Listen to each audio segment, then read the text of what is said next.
जय जय। परम पूज्य आचार्य भगवान श्री कुंद कुंद स्वामी महाराज की जय जय जय।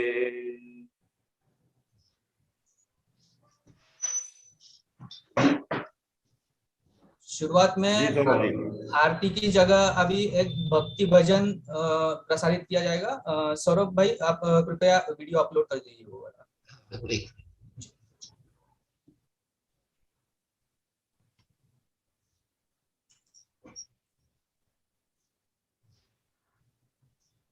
विक्रम शक प्रारंभ में घटनायक सुखदाई,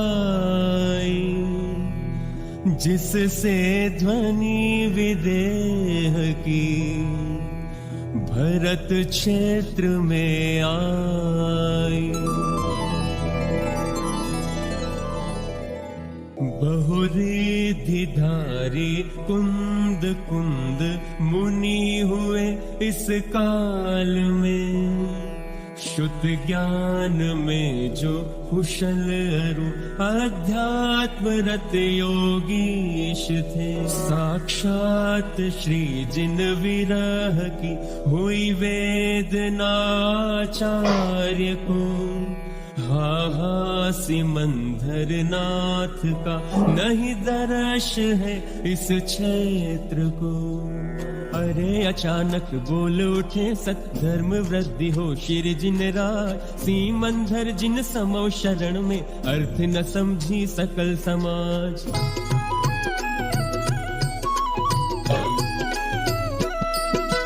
कल्पद्रुम यह समवसरण है भव्य जीव का शरणागार, जिन मुख घन से सदा बरसती चिदानंदमय अमृत धार। कल्पद्रुम यह समवसरण है भव्य जीव का शरणागार, जिन मुख घन से सदा बरसती चिदानंदमय अमृत धार। चिदानंदमय अमृत धार।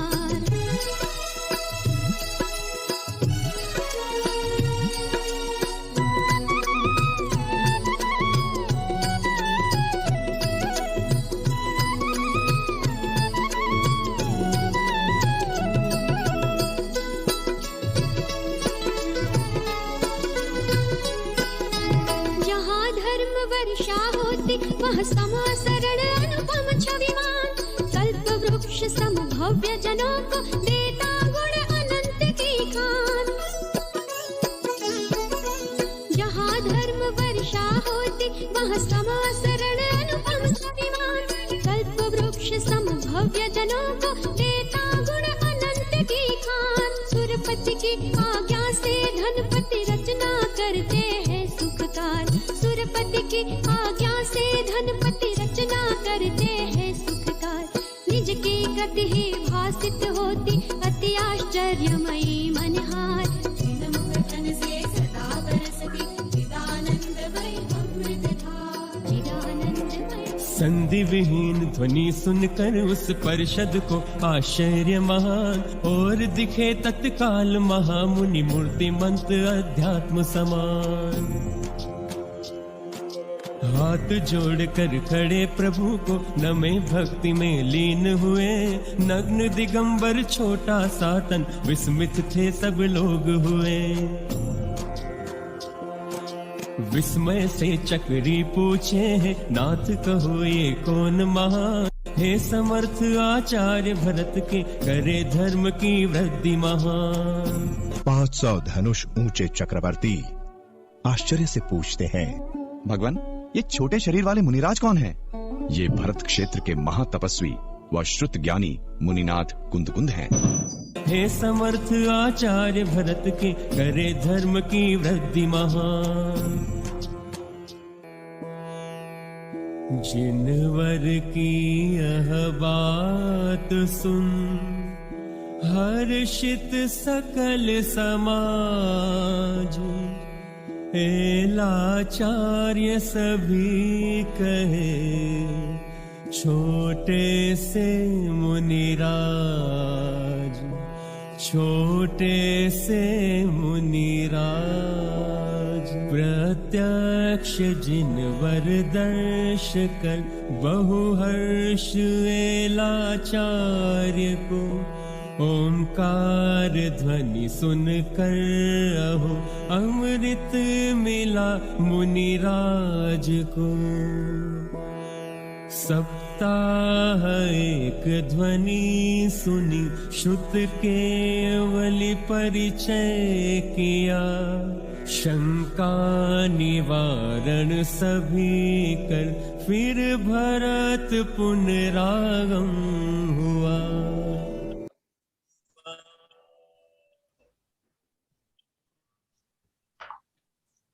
बहुत सुंदर, बहुत सुंदर। महेश जी आप संचालन शुरू कर दीजिए मीटिंग का। जी मुझे संचालन करना है? हाँ जी बिल्कुल।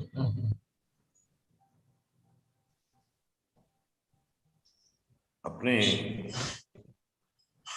बोले देवादेव 1000 से महावीर भगवान की जय।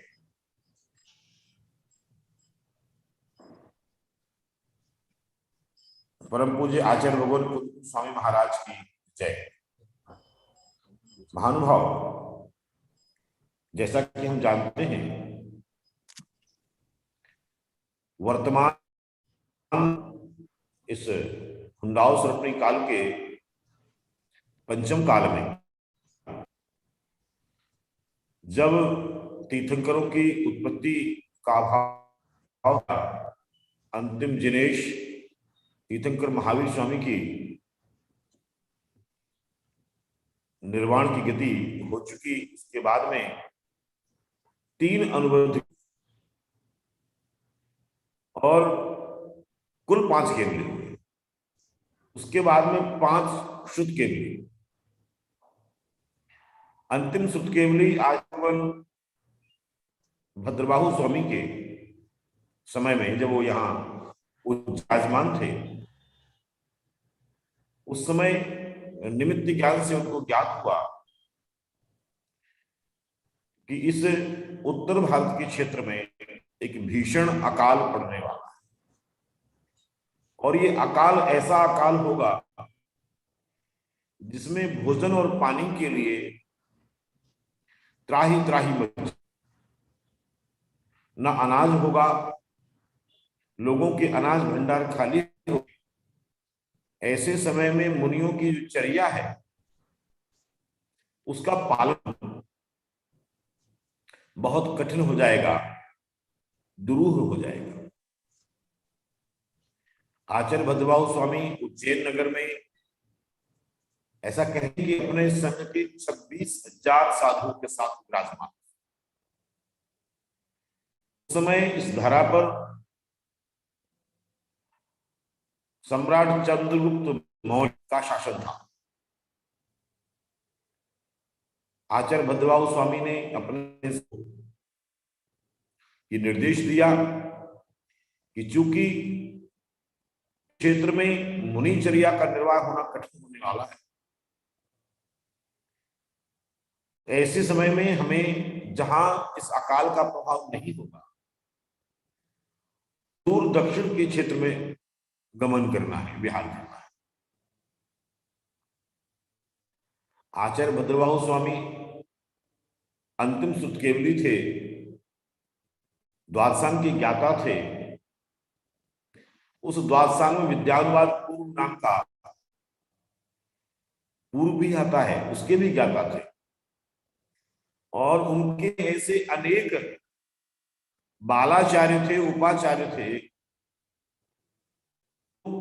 11 अंग के पाठी भी थे और अनेक पूर्वों के पाठी भी थे।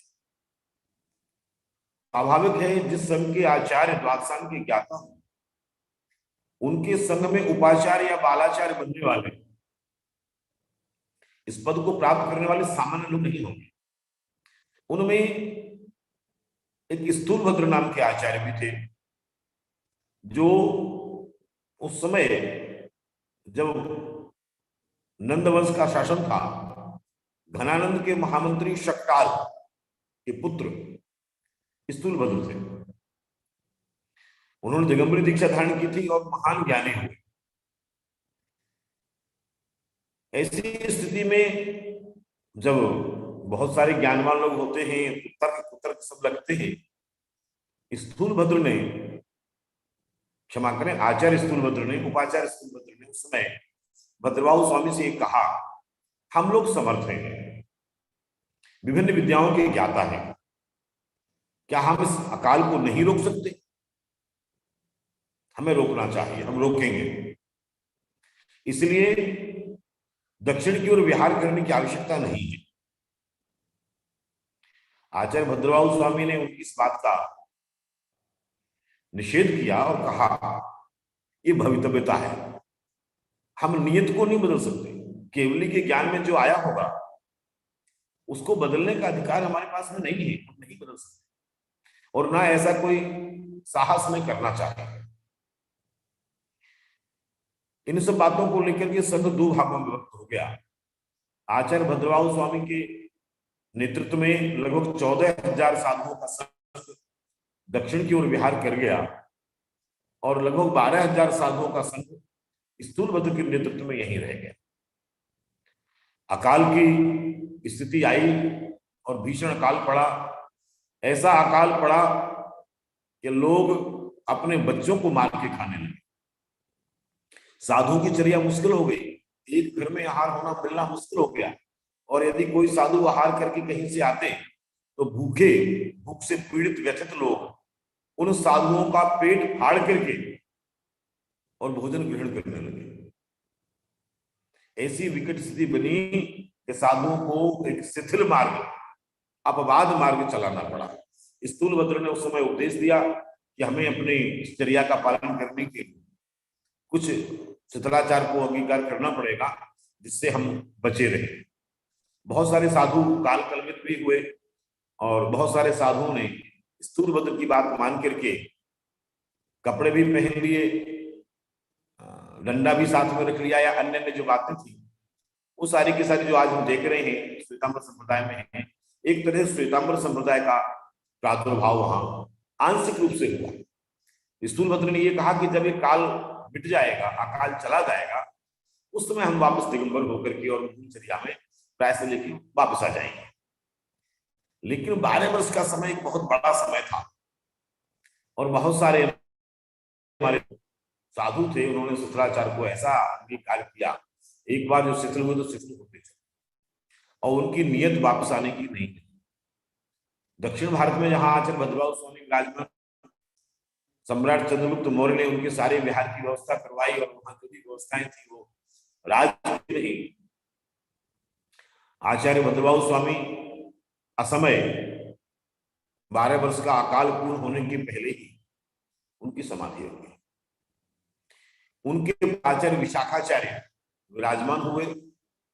उसके पहले चंद्रगुप्त मौर्य अपनी धर्मपत्नी महारानी चंद्रलेखा समेत जो रानियां थी उनके साथ उन्होंने जैनेश्वरी दीक्षा अंगीकार की। चंद्रगुप्त राज बने और उनकी रानियों ने आर्यिका के व्रत अंगीकार किए। धीरे धीरे राजाश्रय में बहुत सारी व्यवस्थाएं कालांतर में बनती होती हैं। संघ को कई भागों में विभक्त किया गया और चंद्रगुप्त मौर्य जंगली पर्वत पर रह गए, जबकि विशाखाचार्य अनेक साधुओं को लेकर के धर्म की प्रभावना है। चंद्रगुप्त मौर्य का स्वास्थ्य ठीक नहीं था। उस समय आचार्य कुंदकुंद स्वामी ने दीक्षा ली। मतमतांतर है, कोई आचार्य कुंदकुंद को कुमार नंदी सिद्धांत देव का बताते हैं, कोई आचार्य जिनचंद स्वामी का बताते हैं, जबकि चंद्रगिरी श्रवण बेलगोला में चंद्रगिरी पर्वत है, वहां जो शिलालेख मिले 1154 नंबर और 62 नंबर, इन शिलालेखों में आचार्य कुंदकुंद को हम उन्हें आचार्य भी कह सकते हैं, चंद्रगुप्त स्वामी के शिष्य के रूप में अंकित किया है कि, और जब चंद्रगुप्त स्वामी की हो गई और इधर से उत्तर भारत से खबर पहुंची कि यहाँ तो पूरा का पूरी बदल गया है, जिन धर्म की परिभाषाएं बदल गई हैं, उस बात को लेकर के आचार्य कुंदकुंद स्वामी व्यथित हुए और उन्होंने आकर के इधर में संबोधन का विचार बनाया। अनेक आचार्य, विशाखाचार्य के बाद में गोलाचार्य इत्यादि आचार्य हुए, जो हमारे विशिष्ट विद्वान यहाँ बैठे हैं, वो इनके विषय में समय आने पर बताएंगे, अभी हमको समय दिया जाएगा। तो के कुंदकुंद स्वामी ने उत्तर भारत में आकर के स्थूलभद्र के द्वारा स्थापित को खंडन किया और साधुओं को वापस दिगंबर धर्म में। स्थूलभद्र के अनेक प्रभावी शिष्य और बहुत बड़े ज्ञान के ज्ञाता थे, तो जगह जगह उनसे शास्त्रार्थ भी हुआ। आचार्य कुंदकुंद स्वामी सदैव विदेह गमन किए, जैसा कि अभी हम लोगों ने उस भजन में सुना है। वो सारा का सारा क्रिया जो चर्चा में आती है वो हुई, और उन्होंने अपनी सिमंदर स्वामी के दिव्यध्वनि के माध्यम से आज जो ज्ञान का प्रसार किया, दिगंबर धर्म की मूल स्थापना, मूल संघ के मूलत्व को बहुत प्रबलता के साथ में स्थापित किया। ऐसे कुंदकुंद स्वामी का आज जन्म दिवस है, अवतरण दिवस है। हम सब जैन शासन संघ, भारतवर्षीय दिगंबर जैन आगम मार्ग के विद्वत संघ के तत्वावधान में ये जूम पर उनकी जन्म जयंती को कोरोना काल के कारण से मना रहे हैं। प्रातःकाल हम लोगों ने आचार्य कुंदकुंद स्वामी की संगीत में पूजन भी की, और जगह जगह अनेक मंदिरों में समाज ने अपने अपने स्तर से इस आयोजन को किया। सबकी श्रद्धा आचार्य कुंदकुंद स्वामी के साथ में। हमें आज दुर्दिन भी ऐसे देखने पड़ रहे हैं, जैसे 2400 साल पहले, 2300 वर्ष पहले महाअकाल जो हुआ था, वैसा ही दुर्दिन आज हम देख रहे हैं।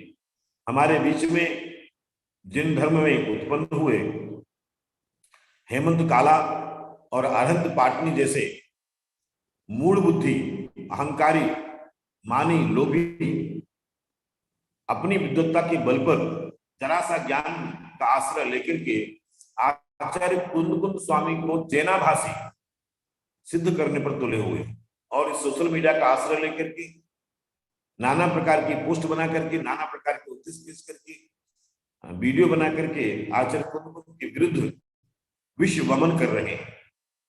हम सब उनके इस कुकृत्य की कड़े शब्दों में निंदा भी करते हैं, मलालत भी करते हैं, और उनके कुतर्कों का आगम के आलोक में खंडन करने का प्रयास भी कर रहे हैं।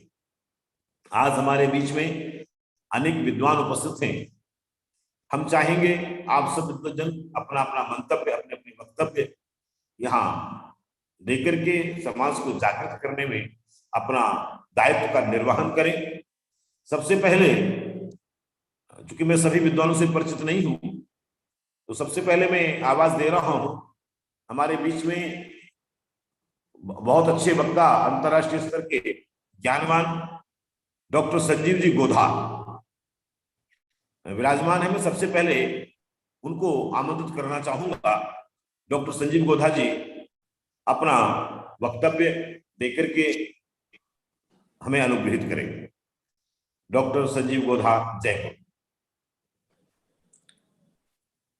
सभी साधर्मियों को, वरिष्ठ विद्वानों को सादर जय जिनेन्द्र। सम्माननीय महेश जी भाई साहब, एडवोकेट आशीष जी साहब, आचार्य कुंदकुंद स्वामी की जन्म जयंती के प्रसंग पर कुंदकुंदाचार्य देव की चर्चा करने के लिए आज ये मीटिंग का आयोजन किया गया। बहुत ही प्रसन्नता का विषय है कि हम कुंदकुंदाचार्य देव की जन्म जयंती मना रहे हैं। मनाई भी जानी चाहिए। यद्यपि कुंदकुंदाचार्य देव अपने आप में एक ऐसे व्यक्तित्व हैं कि उन्हें जीवित रहने के लिए, अपने नाम को जीवित रखने के लिए किन्हीं गोष्ठियों की जरूरत नहीं है। लेकिन वर्तमान में जिस तरह का माहौल देश में बना हुआ है और जिस तरह का वातावरण चारों तरफ दिखाई देता है, हमें जरूरत है आज कुंदकुंदाचार्य देव की महिमा बखान करने की। और मुझे कहते हुए बहुत प्रसन्नता है, आज सुबह मैंने भी कुंदकुंदाचार्य देव की पूजन करी टोडरमल जी के मंदिर में। उसका एक विशेष आयोजन रखा और लगभग 2500 से ज्यादा लोगों ने उस कुंदकुंदाचार्य देव की पूजन का लाभ लिया। अभी भी मैं कुंदकुंदाचार्य देव के संबंध में ही 8 बजे से प्रवचन करने वाला हूं, और मुझे मालूम है कि कल तक मेरे उस प्रवचन को भी 10,000 से ज्यादा लोग उसे सुनेंगे, देखेंगे। क्या हस्ती है कुंदकुंदाचार्य देव। कुंदकुंदाचार्य देव से दिगंबरत्व की पहचान है। हम नहीं समझ रहे हैं कि कुंदकुंदाचार्य देव के ऊपर उंगली उठा देने का मतलब क्या है। अरे कुंदकुंदाचार्य देव के ऊपर उठने वाली उंगली नहीं, वो व्यक्ति मिट जाएगा। मैं ये नहीं कहना चाहता कि वो उंगली टूट जाएगी, वो व्यक्ति खत्म हो जाएगा। हम जिंदा यदि आज हैं तो कुंदकुंदाचार्य देव के नाम से जिंदा हैं। दिगंबरत्व यदि जिंदा है तो कुंदकुंदाचार्य देव के नाम से जिंदा है। क्या दे गए हैं कुंदकुंदाचार्य देव, हमें अंदाजा नहीं है। हमें विरासत में सारा जैन शासन मिल गया है, हमें विरासत में भगवान महावीर स्वामी की वाणी मिल गई है। माने भगवान महावीर स्वामी की वाणी को, मूल तत्व ज्ञान को यदि सुरक्षित रखने का कार्य इस युग में सर्वप्रथम किसी के माध्यम से हुआ है तो वो कुंदकुंदाचार्य देव हैं। बाकी आचार्यों ने, परवर्ती आचार्यों ने तो सिर्फ अनुसरण किया है कुंदकुंद स्वामी का, फॉलो किया है उनको। कुंदकुंदाचार्य देव ने जो तथ्य सामने रख दिए, जो पक्ष सामने रख दिए, जो बातें उन्होंने सामने रख दी, शिथिलाचार्य के ऊपर जिस तरह का चोट कुंदकुंद स्वामी ने मारा है, आज उसी वजह से तो जिंदा है ये सारा दिगंबरत्व। सबको पता है, सब ऐतिहासिक दस्तावेज हैं। और अभी तो बड़ी प्रसन्नता है कि महेश जी भाई साहब के प्रयासों से और हमारे डॉक्टर राकेश जी साहब नागपुर वाले, उनके प्रयासों से ये सिद्ध किया जा रहा है कि कुंदकुंदाचार्य देव 2000 वर्ष पहले नहीं, 2400 वर्ष पहले हुए और ऐतिहासिक साक्ष्य हैं। एक दिन महेश जी भाई साहब से, हाँ, आपसे चर्चा हुई थी, आपने बतलाया था, बहुत सारे एविडेंस आपने दिए थे। और आज राकेश जी भाई साहब ने भी अपने प्रवचन में उस बात को बहुत उजागर किया, क्योंकि दिगंबर श्वेतांबर के बीच में जो विवाद खड़ा हुआ, उस विवाद को देवी प्रकट हुई कुंदकुंदाचार्य देव के सामने आकर के, और ये सिद्ध किया कि दिगंबर धर्म प्राचीन धर्म है। आज हम उन कुंदकुंदाचार्य देव के ऊपर प्रश्न चिन्ह खड़ा करें तो ये तो शर्मसार होने जैसी बात दिखाई देती है। भाई साहब सुनिए, ये जैन शासन, जैन आगम की चर्चाएं, ये व्याकरण नहीं देखती है, ये आपके शास्त्र नहीं देखती है, उसके सूक्तियां नहीं देखती है, उसके अंदर कौन सी विभक्ति लगी है ये नहीं देखती है, क्योंकि जैनियों का व्याकरण अलग तरह का चलता है। जैनियों के व्याकरण को, जैनियों के स्याद्वात को समझने वाले ही अच्छे से समझ सकते हैं। आप लगा ही नहीं पाएंगे। आप ये कहेंगे उमा स्वामी आचार्य के पहले सूत्र को रिजेक्ट कर देंगे आप, सम्यक दर्शन ज्ञान चारित्राणी मोक्ष मार्ग। किसी व्याकरण जानने वाले से जाकर के बात करो, सम्यक दर्शन ज्ञान चारित्राणी मोक्ष मार्ग, वो कहेगा उमा स्वामी आचार्य का सूत्र गलत है। क्यों गलत है? क्योंकि सम्यक दर्शन, सम्यक ज्ञान और सम्यक चारित्र, चारित्राणी ये बहुवचन कह रहे हैं और मोक्ष मार्ग है ये एक वचन कह रहे हैं, बहुवचन के साथ में एक वचन का प्रयोग कर रहे हैं, बोले सूत्र ही गलत है ये तो। अरे लेकिन उमा स्वामी आचार्य के पेट में बैठ करके तो बात करो, वो कहना चाहते हैं कि 3 मार्ग नहीं है, तीनों मिलकर के एक मार्ग है। यहां जैन शासन में अभिप्राय पकड़ा जाता है।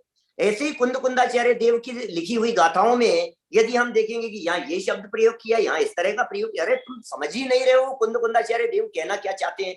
अमृतचंद्राचार्य देव को पढ़े बिना, जयसेनाचार्य को पढ़े बिना, उस पूरी परंपरा में जो कुंदकुंदाचार्य देव के साहित्य की व्याख्या कर रही है, उन्हें पढ़े बिना आप कुंदकुंदाचार्य देव की गलती निकाल रहे हैं। कुंदकुंदाचार्य देव की गलती निकालने का मतलब है अमृतचंद्राचार्य को स्वीकार नहीं करना, जयसेनाचार्य को स्वीकार नहीं करना। परंपरा से जितने आचार्य, जितनी परंपरा शुद्धामनाएं को मानने वाली है, ये मूल संघ को खत्म कर देना है। अभी तक तो चोट मारी जा रही थी संजीव गोधा के ऊपर, तो संजीव गोधा के ऊपर चोट मारी जा रही है तो संजीव गोधा मर जाएगा, कोई बात नहीं, कोई फर्क नहीं पड़ रहा है। अब तो आप सीधे कुंदकुंदाचार्य देव के ऊपर प्रहार कर रहे हैं, जिन शासन खत्म करने का काम हो रहा है। भैया बहुत गंभीरता से हमें इन बातों के ऊपर विचार करना चाहिए। कुंदकुंदाचार्य देव के साहित्य का खूब प्रचार होना चाहिए। जिस तरह से आज इनकी जन्म जयंती मनाई जा रही है, इसी तरह से इनका आचार्य पदारोहण दिवस भी मनाया जाना चाहिए। साल में 4 कार्यक्रम कुंदकुंदाचार्य देव के नाम से होने चाहिए। माने जन जन में दिगंबर जैन समाज का बच्चा बच्चे को इस बात की खबर होनी चाहिए कि हमारे हस्ती कुंदकुंदाचार्य देव के माध्यम से है। हम ये क्या मिटाने का प्रयास करेंगे? हम बच्चे बच्चे के दिमाग में कुंदकुंदाचार्य देव की गौरव गरिमा को भर देंगे।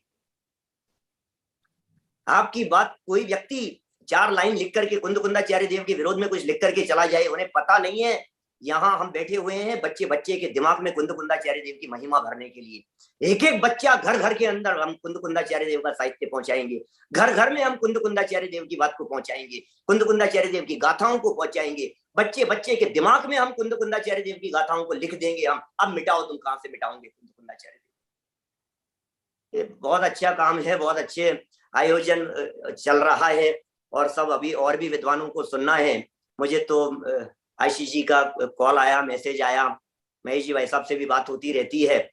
मैं तो बस शुभकामनाएं दे सकता हूं। आप लोग जो कार्य कर रहे हैं वो बहुत अच्छा कार्य कर रहे हैं, और हमसे जो बन सकता है वो हम बनाएंगे ही। प्रतिदिन सुबह समय सार के ऊपर भी स्वाध्याय चल रहा है।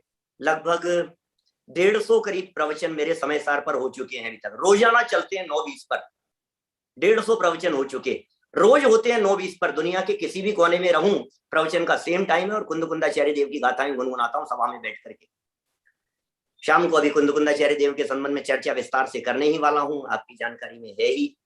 तो बस इतना ही कहकर के अपनी बात को विराम देना चाहता हूं कि कुंदकुंदाचार्य देव जयवंत वर्ते, हुए है न होएंगे मुनिंद कुंद कुंद से। कुंद कुंद स्वामी जयवंत वर्ते हैं, और कुंदकुंदाचार्य देव ने जिन्हें जयवंत कहा है, ऐसे समझ लीजिए आप इंद्रभूति गौतम, भद्रबाहु स्वामी और भगवान महावीर स्वामी, पूरी शासन परंपरा और समस्त दिगंबर मुनि चरणों के, मुनिराजों के चरणों में बारंबार नमोस्तु कहते हुए अपनी बात को यही विराम देता हूं। बहुत बहुत धन्यवाद संजीव जी, आपके वक्तव्य ने एक नया जोश, नई का हमें प्रदान की है। हमें मालूम है कि आपका 8 बजे से प्रवचन है, हमने इसलिए सबसे पहले आपको आवाज दी है। हम सभी अपने विद्वानों को बताना चाहेंगे कि जहां भी किसी पंथ में दिगंबर जैन शासन के, दिगंबर जैन अनुयायी के किसी भी पंथ में जहां भी पूजन होती है, तो सबसे पहले पूजन पीठिका में हम इस बात को कहते हैं, श्रीमद जैनेन्द्र महिवंदम साधवाद नायक मनोचार्यम श्री मूल संघ सुकृतय के हेतु।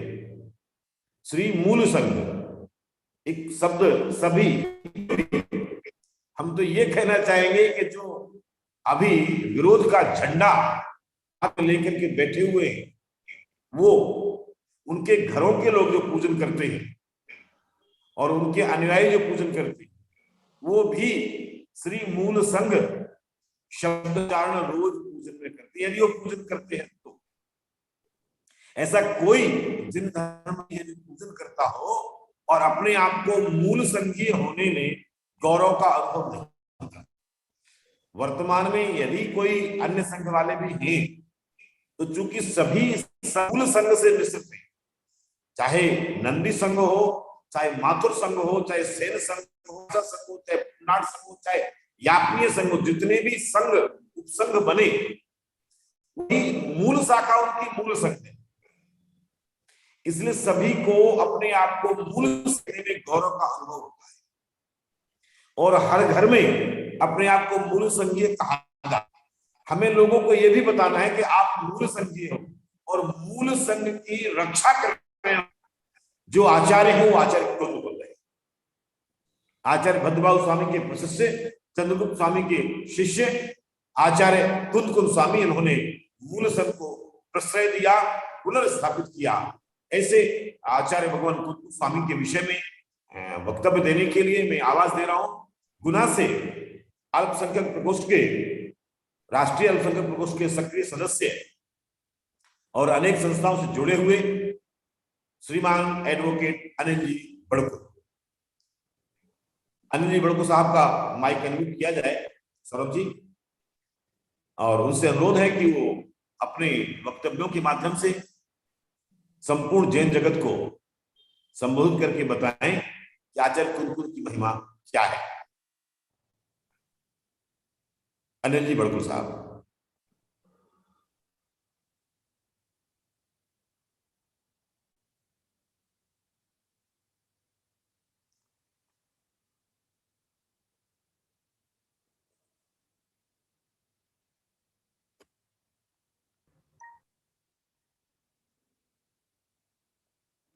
जी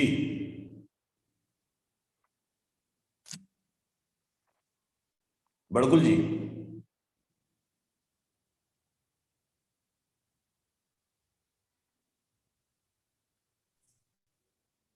है तो अनम्यूट ही हूँ, पर शायद सुन नहीं रहे। आवाज पहुंच रही है क्या? आप दूसरे वक्ता को बुलाइए पंडित जी, हम देखते हैं उनको कॉल करके क्या हुआ इशू। जी जी जी। डॉक्टर राकेश जी शास्त्री नागपुर से हमारे बीच में हैं, बहुत अच्छे वक्ता भी हैं और बहुत अच्छे ज्ञानवान भी हैं। मैं अनुरोध करूंगा डॉक्टर राकेश जी शास्त्री नागपुर, कृपया अपने आप को अनम्यूट कीजिए। डॉक्टर राकेश शास्त्री जी, आपसे निवेदन प्रदान करें। जयजनन भाई साहब, आवाज आ रही है? जी बिल्कुल आ रही है साहब। आज अपन ने जिस विषय पर ये गोष्ठी का आयोजन किया है, आज कुंद कुंद भगवान का जन्मदिन है ही, और हमारे एक MB पाटिल साहब हैं, उन्होंने एक आचार्य कुंद कुंद की किताब भी लिखी है। उन्होंने उसमें ये संकेत किया है कि आज ही के दिन उन्होंने दीक्षा भी ली थी। आज के दिन उनके जब 10 साल पूरे हो गए थे और 11वें वर्ष में वो प्रवेश कर रहे थे, तो 11वें वर्ष में प्रवेश करते समय जो उनकी माता के संस्कार थे, शुद्धोसी बुद्धोसी निरंजनोसी के, उन संस्कारों के बल पर उन्होंने, उनका वैराग्य दृढ़ हुआ और उन्होंने आज के दिन ही दीक्षा ली थी। तो आज हमको जो है उनका जन्म कल्याणक जन्मोत्सव मनाने का प्रसंग तो है ही, लेकिन उसके साथ में दीक्षा का उत्सव भी हम आज उनका मना रहे हैं, ऐसा समझ सकते हैं। और मुनि भगवंतों को द्विजन्मा कहा ही जाता है। तो एक जन्म तो उनकी माता देती है और दूसरा जन्म उनके आचार्य भगवान जो उनको दीक्षा दे करके देते हैं। इस प्रकार से हम उनके द्विजन्मा स्वरूप को समझ सकते हैं। विशेष बात तो ये है कि जो हमारा ग्रुप जिस निमित्त से बना है, उस निमित्त की पूर्ति यदि हम कहें तो वास्तव में तो महाराज जी सुविधि सागर जी जो हैं वो उसको बहुत ही भले तरीके से निभा रहे हैं। माने एक तरफ तो हमारे महेश जी हैं, वो इस भार को अपने कंधे पर वहन कर रहे हैं, और दूसरी तरफ जो उसका ज्ञान पक्ष है अथवा कहें उसका आगम सम्मत जो जवाब देने का उपक्रम है, वो महाराज जी कर रहे हैं। आज ही उनकी एक पोस्ट आज आई है और एक पोस्ट शायद कल आई थी। तो 14वां और 15वें नंबर की जो पोस्ट हैं जिज्ञासा समाधान की, उसमें महाराज जी ने जो इन्होंने प्रश्न खड़ा किया था कि सर्वागम धरोवीय, सर्वागम धरो की व्याख्या वो इस प्रकार से कर रहे थे कि इसमें तो आचार्य कुंद कुंद चूक गए। क्योंकि जो मिथ्या दृष्टि होता है वो सर्व आगम का धारक होता ही नहीं है, इसलिए सर्व आगम धर कह करके उन्होंने ये गलती करी है। तो उसका जो है इसका समाधान 2 पोस्टों के द्वारा महाराज जी ने इतने सुंदरतम तरीके से और पूरे आगम को आधार बना करके, कम से कम उन्होंने 15 ग्रंथों का उद्धरण ऐसे दिए हैं कि यदि ये गलत, इसको यदि आप गलत कहोगे तो आपको इन सब आगम के वचनों को गलत कहना पड़ेगा। क्योंकि कहीं पर सर्व आगम धर लिखा है तो कहीं सर्व शास्त्रज्ञ लिखा है, कहीं पर सर्व सकलज्ञ लिखा है, सकल तत्वज्ञ लिखा है। माने बहुत सारे प्रयोग किए हैं आचार्यों ने, और सब अल्पज्ञों के लिए ही ऐसा शब्द का प्रयोग किया है। और बल्कि इसलिए इसका अर्थ ये हुआ कि सर्वागम का अर्थ ये बिल्कुल नहीं है कि द्वादशांग का पाठी हो। सामान्य से सर्व आगम का धर का अर्थ ये है कि भाई भले ही तुमने सर्व शास्त्रों को जान लिया हो, लेकिन यदि आपकी परमाणु मात्र के प्रति भी राग है अथवा राग के प्रति परमाणु मात्र भी आपका, यदि परद्रव्यों के प्रति परमाणु मात्र भी यदि राग है, माने यहाँ पर मिथ्यात्व को राग कहा जा रहा है, मिथ्यात्व को राग कहा जा रहा है।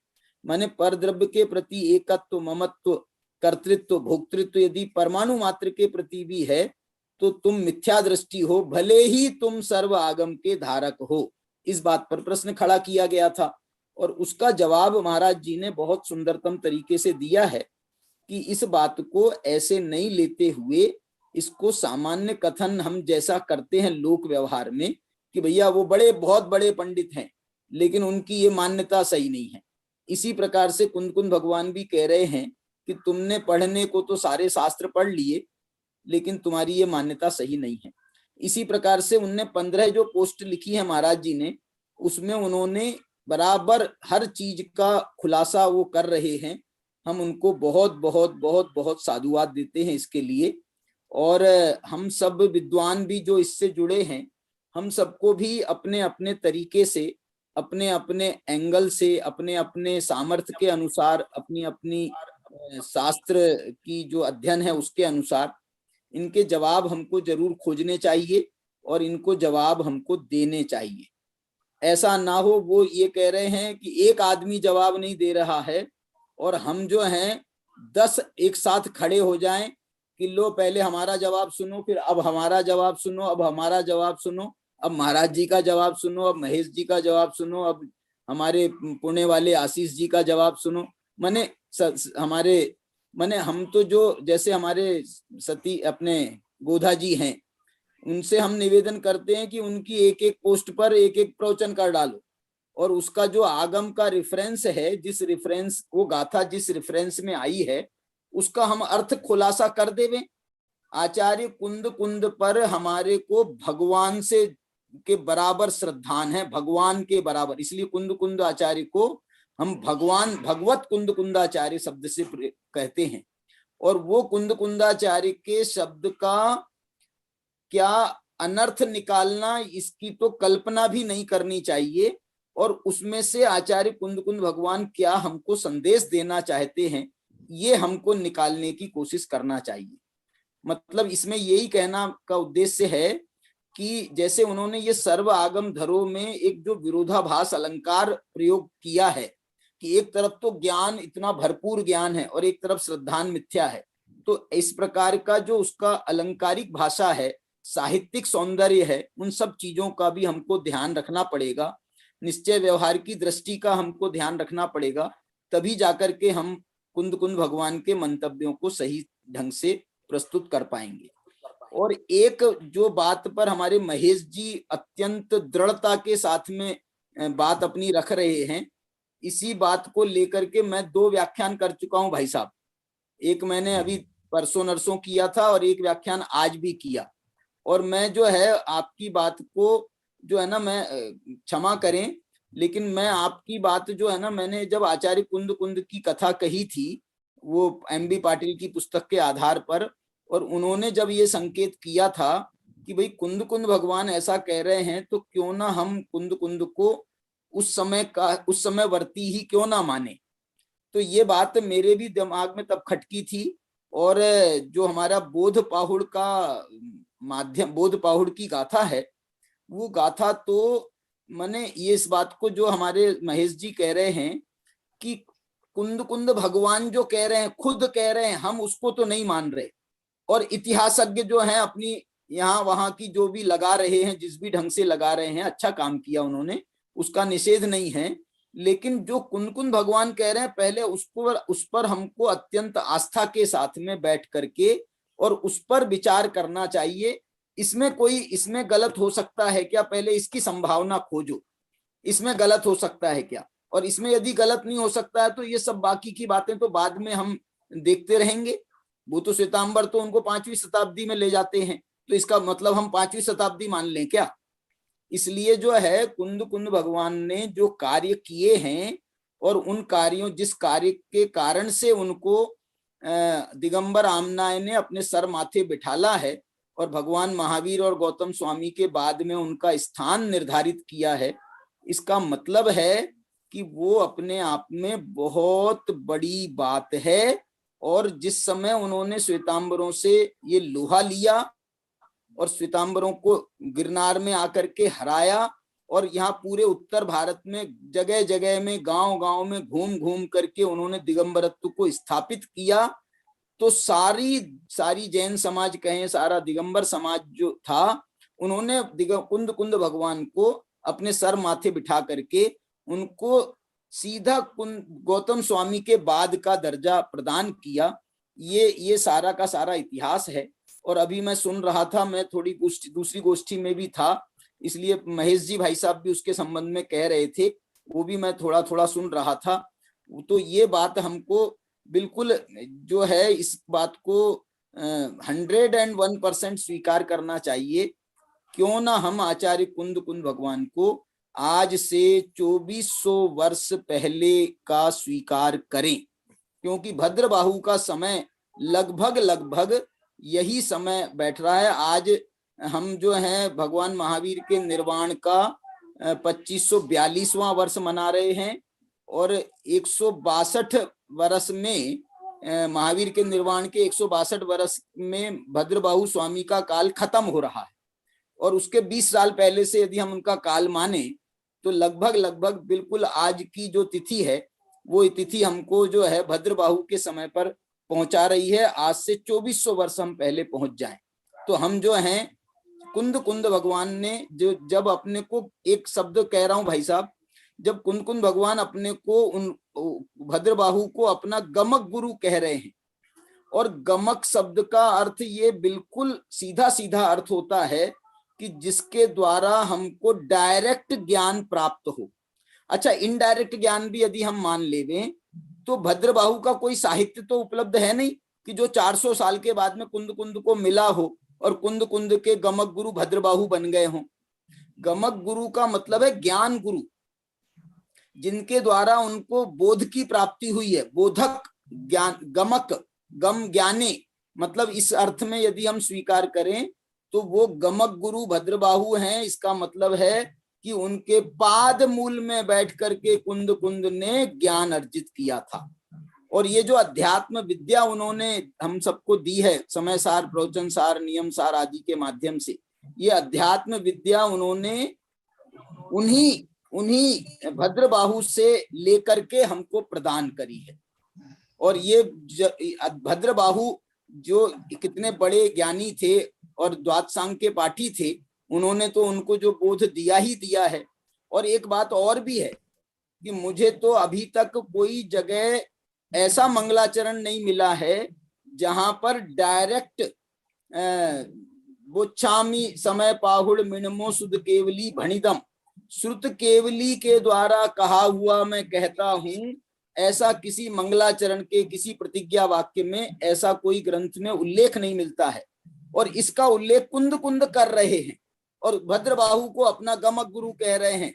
और भद्रबाहु ने, श्रुत केवली भद्रबाहु ने जो कहा, भणिदम माने उनके द्वारा कहा हुआ और कुंद के द्वारा सुना हुआ, ये अर्थ निकल रहा है इसका। और इसको यदि हम उस रूप से स्वीकार करेंगे तो गारंटी से हमको ये मानना ही होगा कि आचार्य कुंद भद्रबाहु के डायरेक्ट शिष्य थे। माने एक तरफ चंद्रगुप्त उनके शिष्य बने और दूसरी तरफ उसी अन्वय में, माने जैसे वो शिष्य बने उसी अन्वय में, माने उसी प्रकार से कुंद स्वामी भी उनके शिष्य बने। और ये भी संभावना है कि जो महेश जी भाई साहब कह रहे हैं कि मूल संघ के आचार्य कुंद हैं, दूसरे कुंद हुए होंगे जो नंदी संघ के आचार्य हुए होंगे तो वो उनकी पट्टावली में आ गए। तीसरे सेन संघ के आचार्य हुए होंगे जिन्होंने रयणसार आदि बनाया होगा। चौथे कोई और कुंद हुए होंगे जिन्होंने जो है कुंद श्रावकाचार्य भी बनाया गया है, अपने को मालूम है। तो ऐसा हम जो है इन सबका विचार अवश्य करें। और ये जो बात की है, इस बात से यदि हम गो थ्रू होते हैं और स्वीकार करते हैं और इसको थोड़ा और प्रमाणित करने की कोशिश करते हैं तो मुझे लगता है ये बात, माने आज हम ये कहते हैं कि हमको 500 बरस तक का, तो भगवान महावीर के निर्वाण के 500 बरस तक हमको कुछ भी नहीं मिला, माने खाली पीरियड गया। लेकिन यदि ये कुंद को हम 2400 वर्ष पहले का सिद्ध करेंगे, इसका मतलब हो जाएगा कि आचार्य 2400 भगवान महावीर के निर्वाण के 100-150 साल के बाद हमारी जिनवाणी लिखी जाना शुरू हो गई थी। और ये शास्त्र लिखे नहीं जा रहे थे ऐसा भी नहीं है, शास्त्र लिखे तो जा रहे थे। अन्य मतियों के बहुत सारे ग्रंथ ऐसे हैं कि जो लिखे जा चुके थे। इसलिए जो है ये लिखने की परंपरा पहले से विद्यमान थी अन्यत्र, और हमारे आचार्यों ने भी उसको लिखा, कुंद ने उसको लिखना प्रारंभ किया। ये इसमें से बात निकल के आती है। मैं ज्यादा समय ले लिया है इसलिए मैं क्षमा चाहूंगा और आप सभी से निवेदन करता हूं कि हम जो हैं जिस दृढ़ प्रतिज्ञा के साथ में और जिस उद्देश्य को लेकर के हमारा ये ग्रुप संचालित है, इस में हम जो हैं अपना समय ज्यादा से ज्यादा समय निकालें और ये अध्ययन करके भाई साहब को हम मुंह तोड़ का जवाब देवे, ऐसी मैं प्रार्थना करता हूँ। बहुत भाई साहब मैं बीच में राकेश जी साहब, महेश जी भाई आपके साहब वक्तव्य में वास्तव में ऊर्जा थी। जी संजीव जी कुछ कहना चाहते हैं? जी मैं तो कह रहा था राकेश जी भाई साहब ने जो तर्क दिया है वो इतना जबरदस्त तर्क है अपने आप में। उनको भद्रबाहु स्वामी का शिष्य सिद्ध करने के लिए जब वे गमक गुरु कह रहे हैं, तो उस काल में जब कोई ग्रंथ लिपिबद्ध होता ही नहीं था, तो फिर वे भद्रबाहु स्वामी के गुरु बनने का प्रसंग नहीं बनेगा यदि वो सामने नहीं होंगे तो। ये तो बहुत मतलब आप प्रैक्टिकल सोचिए, वो मेरे गुरु हैं, तो जिनको मैंने देखा नहीं, जिनका साहित्य मैंने पढ़ा नहीं, वो गुरु कैसे हो जाएंगे? और साहित्य था नहीं। तो इसका मतलब ये जो तर्क भाई साहब आपने जो दिया है बहुत जबरदस्त तर्क है, ये इस बात को सिद्ध करता है। और भी जो 3-4 बातें जो आपने कही है कि निश्चित ही वे भद्रबाहु स्वामी के डायरेक्ट शिष्य थे, ये सिद्ध होती है। और मैं इतिहास से भी मैंने एमए किया है, तो मुझे मालूम है चंद्रगुप्त का जो काल है वो ईसा पूर्व 324 का काल है। भारतीय इतिहास की दृष्टि से कह रहा हूं, भारतीय इतिहास में ईसा पूर्व 324 का काल सम्राट चंद्रगुप्त मौर्य का काल कहा जाता है। तो उससे भी ये सिद्ध होता है। और उनके गुरु थे भद्रबाहु स्वामी, तो निश्चित ही 10-20-40 साल और पहले की बात हो गई, तो 2400 साल पहले का काल बिल्कुल सिद्ध होता है। और भगवान महावीर स्वामी के बाद में केवलियों की परंपरा और शुद्ध केवलियों की परंपरा से भी वो 2400 वर्ष पहले का काल सिद्ध होता है। बहुत सुंदर, बस इतना ही मुझे कहना था। जी मैं बताना चाहूंगा आपको, हमारे आचार्य भगवान समद्भक्त स्वामी है, उनका एक श्लोक विभिन्न ग्रंथों को मिलता है। जब पाटलिपुत्र में गए थे पटना में, वहां राज दरबार में उन्होंने अपना परिचय दिया था, उसमें उन्होंने बहुत सारे शब्दों को कहा, भिषगो हम, तार्किको हम, को हम।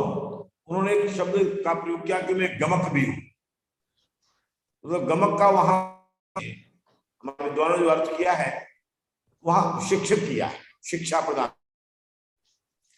और जीवेंद्र तीर्थ को आप पढ़ेंगे तो एक चुनक जी जीवेंद्र स्वामी को अपने आश्रम में ज्ञानदान के लिए ले गए थे।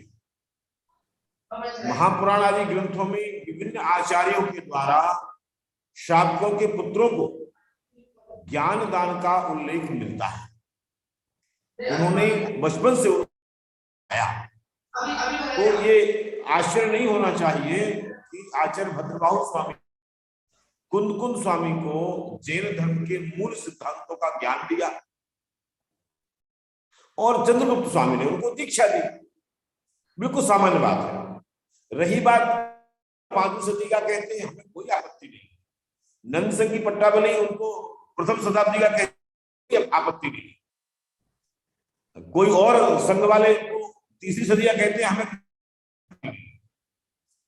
कोई और आचार्य, पंडित विमल कुमारी सौरैया साहब बहुत अच्छे ज्ञानवान प्रतिष्ठाचार्य हैं, उन्होंने 2007 में जयपुर में प्रतिष्ठाचार्य संघ को कहा था कि आचार्य कुंद विक्रमादित्य के बड़े भाई, सम्राट विक्रमादित्य के बड़े भाई आचार्य कुंद, कुल 7 भाई, उनमें से कुंद शायद 6 भाइयों ने दीक्षा ले ली और कुंद उनके पिता ने विक्रमादित्य को अपने राजकार्य का को संभालने के लिए मांग लिया कि नहीं, तुम इन्हें धर्म का ज्ञान नहीं दोगे, हमें राजकार्य के लिए उत्तराधिकारी चाहिए। तो वो धर्म से हट गए और उन्होंने राजकार्य संभाला विक्रमादित्य। तो साथ ही उन्होंने प्रमाण ये भी दिया था कि जो सातवाहन या शालिवाहन नाम के जो राजा हुआ विक्रमादित्य के बाद, जिन्होंने विक्रमादित्य के द्वारा जो शैव मत की स्थापना उत्तर भारत में की और जैन धर्म का बड़ा नुकसान पहुंचाया, तो शक नाम के जो राजा हुए, जिन्होंने यहाँ वापस जिन धर्म को स्थापित किया पुनः एक बार और, तो जो शक राजा थे सातवाहन या शालिवाहन, उनके भी बड़े भाई कुंद। ऐसे अनेक कुंद हुए हैं।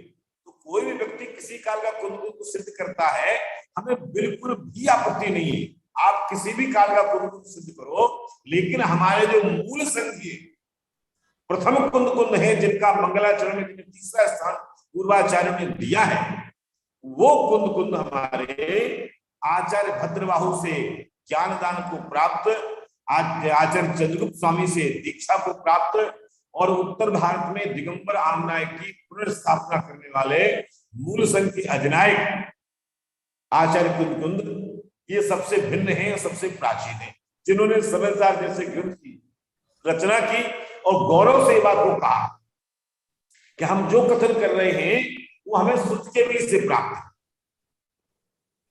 अगर परंपरा से प्राप्त होने वाली बात करते तो केवली सुतकेवली शब्द का प्रयोग करते, सर्वज्ञ शब्द का प्रयोग करते, तीर्थंकर शब्द का प्रयोग करते, लेकिन उन्होंने सीधे केवली शब्द का प्रयोग नहीं किया, सीधे सुतकेवली शब्द का प्रयोग किया। कालांतर में अगर कोई आचार्य ने उनकी देखा देखी सुतकेवली शब्द का अकेले प्रयोग किया हो तो ये केवल एक लकीर को पीटना है कि उन्होंने ऐसा किया तो हम भी वैसा करेंगे, बिना सोचे समझे ये कार्य करने जैसा काम। लेकिन आचार्य कुंदकुंद स्वामी ने जो बात कही है, जब मैं जो बात कह रहा हूं, क्योंकि पंचम काल में विदेश गमन नहीं होता, इसलिए उन्होंने अपनी बात को अपने आप को महिमान्वित करने का प्रयास नहीं किया और ये भी कहा कि भाई कालांतर में लोग इसको गलत ना बोले, इसलिए उन्होंने स्वयं के विदेश गमन का कोई भी रंच मात्र भी प्रयोग नहीं किया कि विदेश गए थे। उन्होंने सीधे कहा कि मुझे जो कुछ मिला हो आचार्य भद्रबाहु स्वामी से मिला, मैं वही बात कहने वाला। स्वीकार करते हैं मैं भद्रबाहु का शिष्य हूं, स्वीकार करते हैं कि मैं बात भद्रबाहु की करने वाला हूं, वो मेरे गमक गुरु हैं, स्वीकार करते हैं। हमें इसी बात को स्वीकार करना पड़ेगा। ऐसे मूल संघ के प्रोधा आचार्य कुंदकुंद स्वामी के विषय में बोलने के लिए मैं अब पुनः आमंत्रित कर रहा हूं श्रीमान एडवोकेट अनिल जी बड़कू साहब। अनिल जी बड़कू साहब।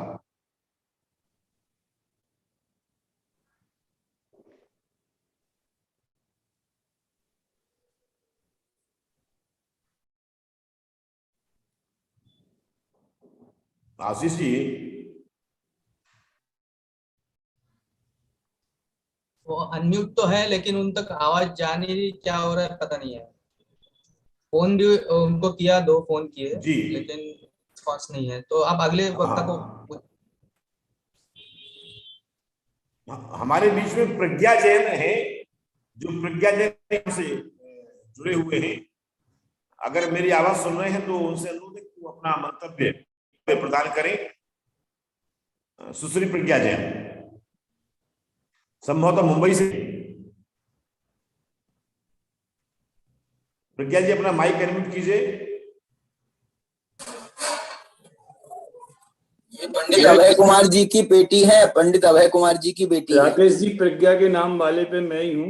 हाँ भाई साहब अभय जी, अरे वाह वाह वाह वाह वाह। हाँ, जय जिनेन्द्र सभी को स्वागतम सुस्वागतम। जैन दर्शनाचार्य वक्ता भी हैं और विभिन्न विषयों की ज्ञाता है, समय सार के विशिष्ट ज्ञाता है। मैं आमंत्रित कर रहा हूं आदरणीय भाई साहब हमारे अग्रज अभय कुमारी साहब से जी। अभय भाई साहब। अनंत धर्मणस्तत्वं पश्यन्ति प्रत्यगात्मनः अनेकांतमयी मूर्ति नित्यमेव प्रकाशताम्। मैं अभी ज्यादा बैठने और बोलने की स्थिति में नहीं हूँ, लेकिन जो भी वक्ता यहाँ उपस्थित हो रहे हैं सबके विचारों का मैं लाभ ले रहा हूँ। और आप सब जानते ही हैं कि बचपन से ही 17 वर्ष की उम्र से कुंदकुंदाचार्य के साहित्य का अध्ययन मेरे जीवन में अवसर आया और लगभग समझ लीजिए जब से मैं जयपुर गया तो उसके 2 साल बाद से ही समय सार वगैरह पढ़ाने का भी अवसर मिला।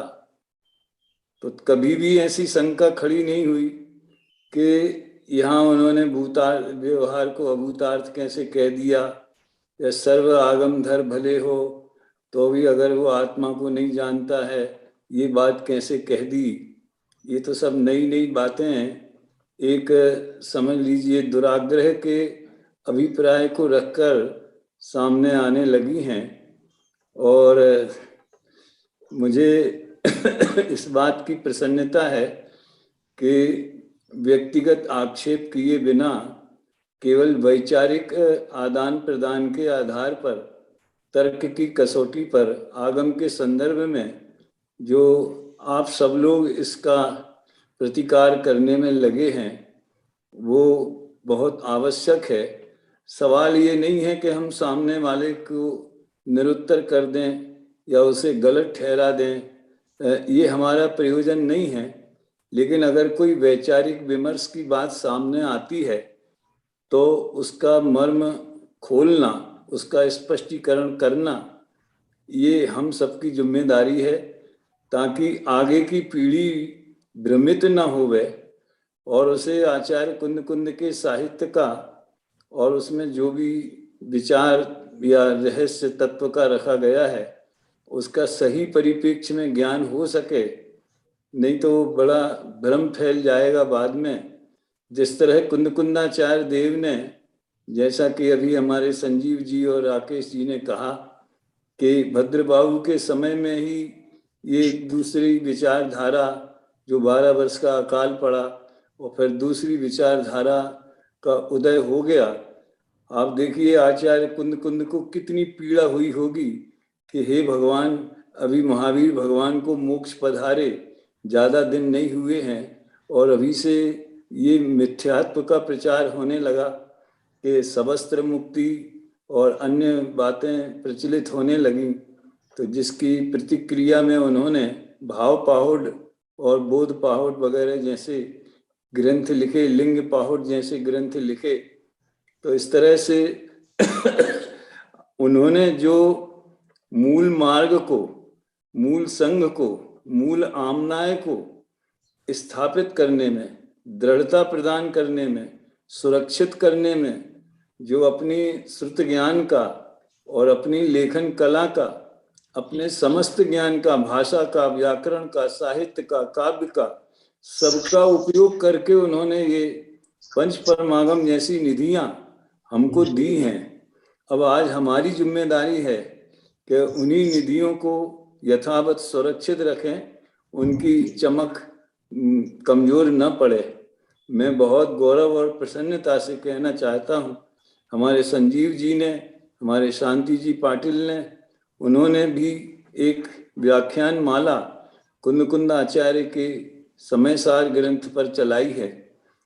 संयोग से इस वर्ष को मुमुक्षु समाज समयसार संप्राप्ति शताब्दी महोत्सव के रूप में भी मना रहा है।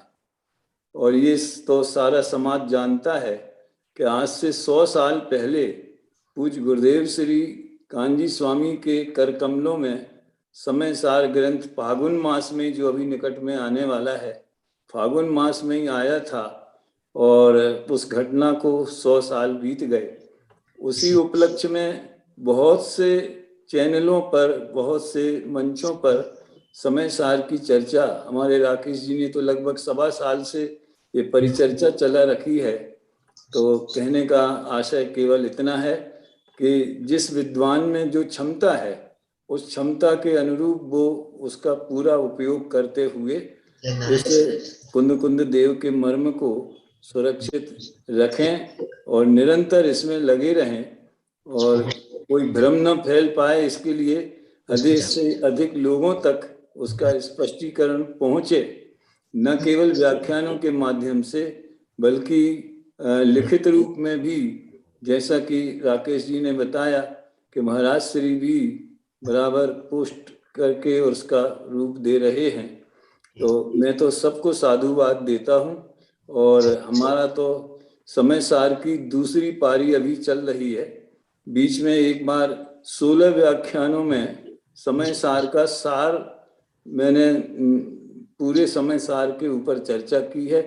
वो YouTube चैनल पर सार समयसार के रूप में उपलब्ध है।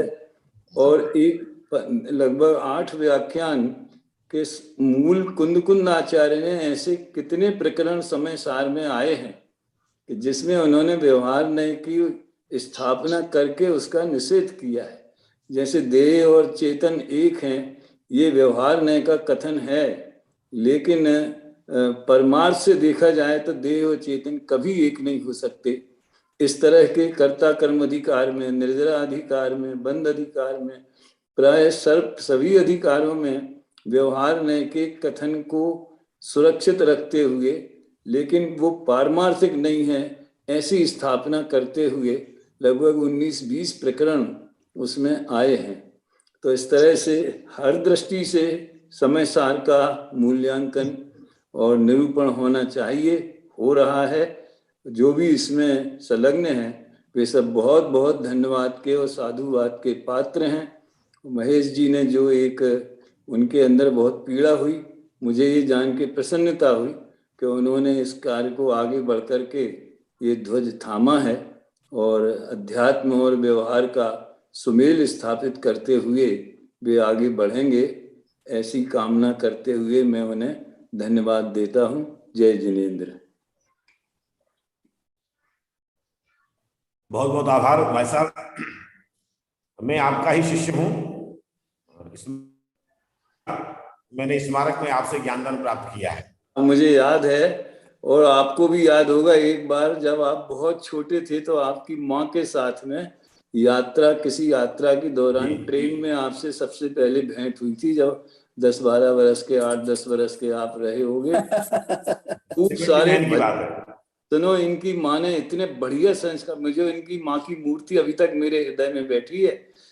इतने बढ़िया भजन सिखाए थे और उन्होंने खूब बढ़िया भजन सुनाए थे पुराने कवियों के। क्या मुझे याद है। बहुत बहुत धन्यवाद।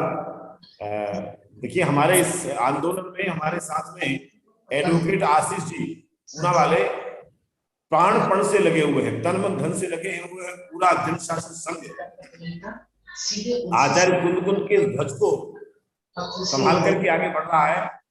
मैं तो केवल इतना सहयोग कर रहा हूँ। इतना अब सोच लीजिए कि अगर हमें कुंद के विषय में सुनकर के इतनी वेदना हो रही है, तो जैन शासन में नए आमनायक नए संप्रदाय का उदय हुआ, उसमें आचार्य कुंद को कितनी वेदना नहीं हुई होगी और उन्होंने कितना पुरुषार्थ नहीं किया होगा स्थूलभद्र के उस संशोधन या शिथिलाचार का खंडन करने के लिए, कितना पुरुषार्थ उन्होंने लगाया होगा। और आज हम उनके इस पुरुषार्थ को अनुसरण करने वाले, उनके जैन होने पर शंका खड़ी कर रहे, उनको जैनाभाषी कह रहे हैं।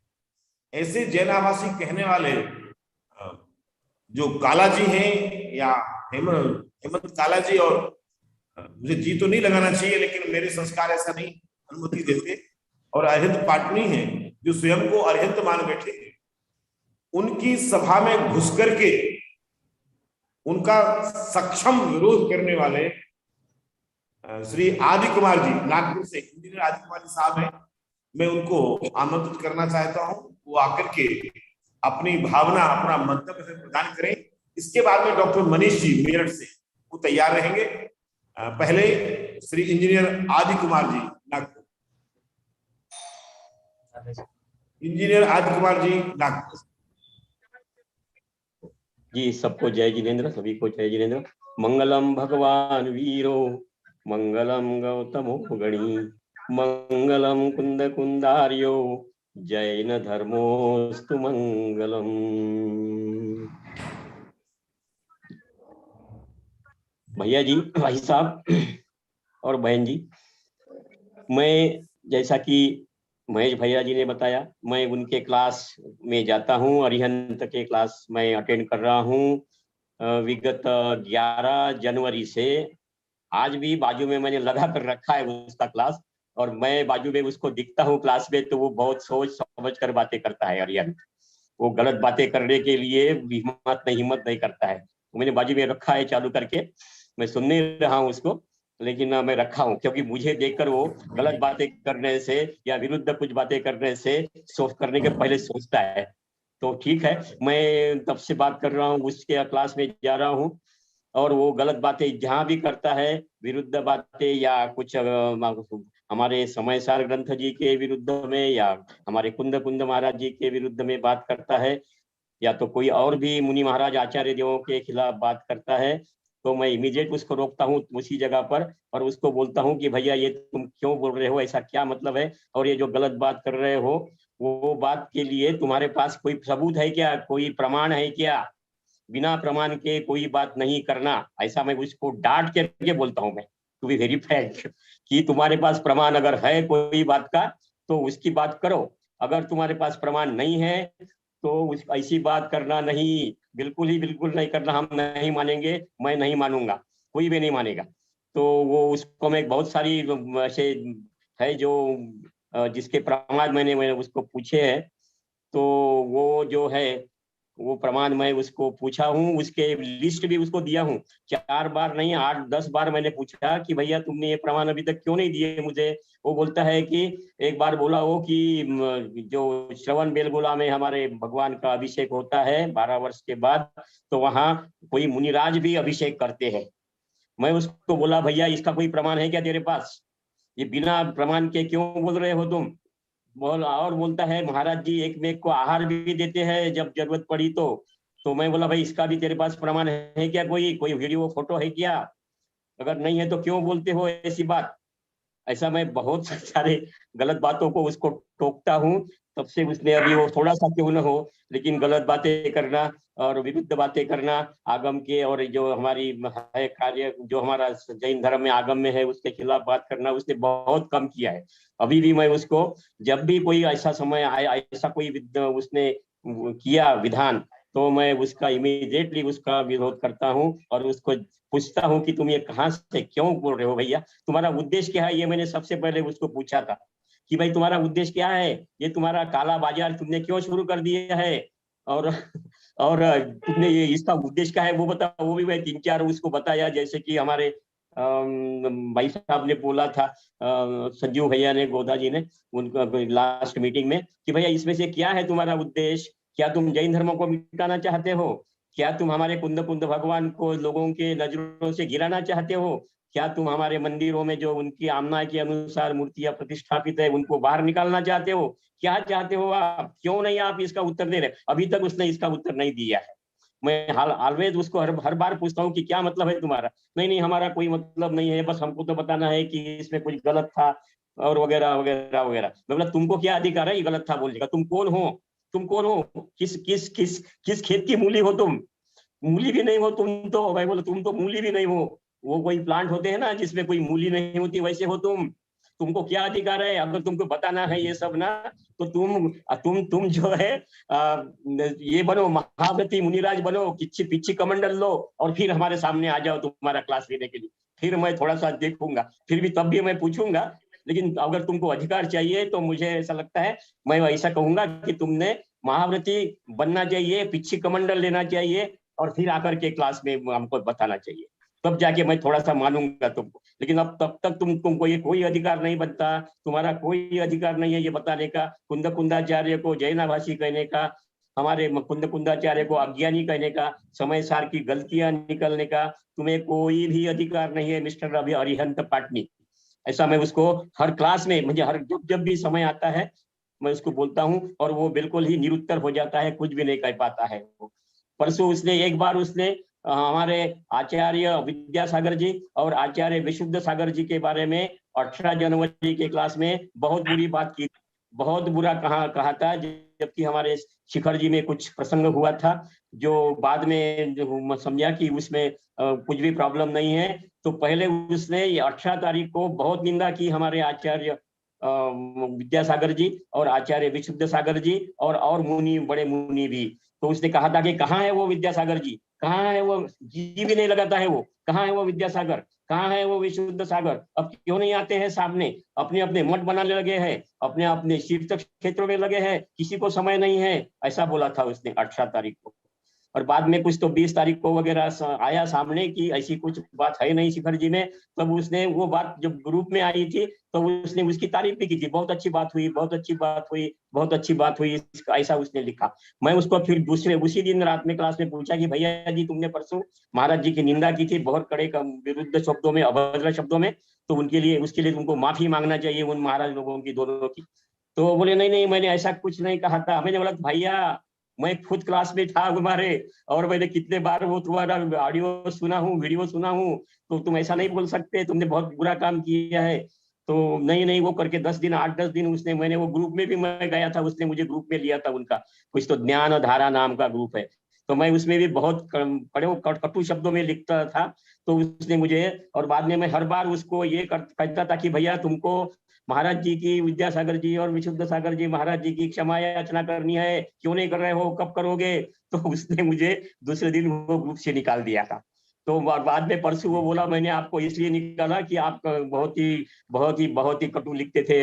मैं बोला भैया मैं उसके लिए तुमने मुझे नहीं निकाला, इसलिए मुझे तुमने निकाला है क्योंकि मैं तुम्हारे पीछे पड़ा था महाराज जी की, विद्यासागर जी और विशुद्ध सागर जी की क्षमा याचना करने के लिए। तो वो बोले ठीक है। तो बोला ऐसा है तुम ये गलत बात, और अभी भी तुमने भी माफी नहीं मांगी है, तो वो बोला अभी तो कम से कम माफी मांग लो एक क्लास में। तो वो जो उसके क्लास में दूसरा एक कोई है, कोई तो कुलदीप पाटनी करके है कलकत्ता वाले, उन्होंने भी बोला हाँ अगर भाई साहब गलती हुई है, किसी से गलत शब्दों में प्रयोग किया है तो उन्होंने माफी मांगनी चाहिए, ऐसा वो कुलदीप पाटनी ने बोला। तो उसके बाद उसने भी बोला ऐसा हाथ जोड़ के हाँ हाँ हाँ हाँ ठीक है मैं माफी मांगता हूँ, मैं माफी मांगता हूँ। मैं बोला भैया महाराज जी के नाम भी लो, विद्यासागर जी और विशुद्ध सागर जी के नाम भी लो।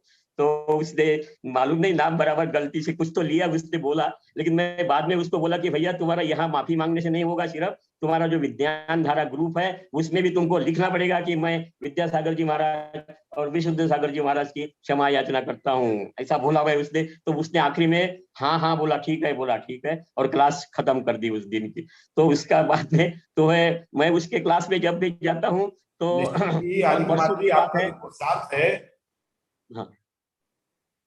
आदि कुमार जी निश्चित ही आपका पुरुषार्थ हमारे लिए अनुकरणीय है। आप जैसे 2-4 योद्धा, तो हम हेमंत काला की कालापन और अरविंद पाटनी का अभिमान दोनों को चूर कर पाएंगे। जी थोड़ा समय का क्षमा करें, समय की मर्यादा हमारे सामने है। मैं वो एक ही बात कहूंगा कि अरिहंत को मैं अरिमंत कहता हूँ।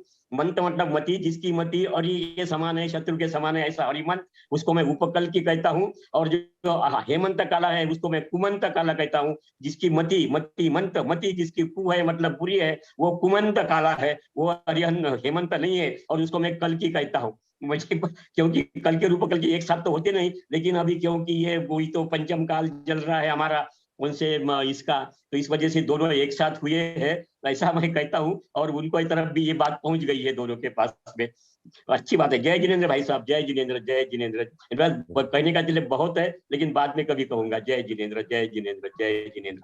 जी आदि कुमार जी, हम आपके इस उम्र में आपका जो उत्साह है, आचार्य कुंद भगवान के प्रति जो आपका समर्पण है, जैन शास्त्र में समर्पण, हम उसकी बार बार अनुमोदना करते हैं। हालांकि हम किसी भी कटु शब्दों के प्रयोग के पक्ष, लेकिन हम आपके शब्दों का इसलिए निषेध नहीं करते हैं कि सामने वाला भी कटु शब्द खुल्लम खुल्ला करता है और व्यक्तिगत आक्षेप लगाता है, लोगों के विषय में व्यक्तिगत निंदा की पोस्ट निकालता है।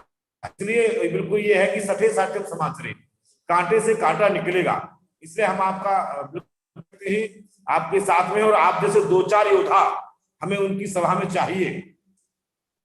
मैं आवाज दे रहा हूं हमारे डॉक्टर मनीष जी मेरठ वालों को, आए और अपना मंतव्य के विषय में। आगामी सभी वक्ताओं से अनुरोध है कि थोड़ा समय की मर्यादा का ध्यान रखें।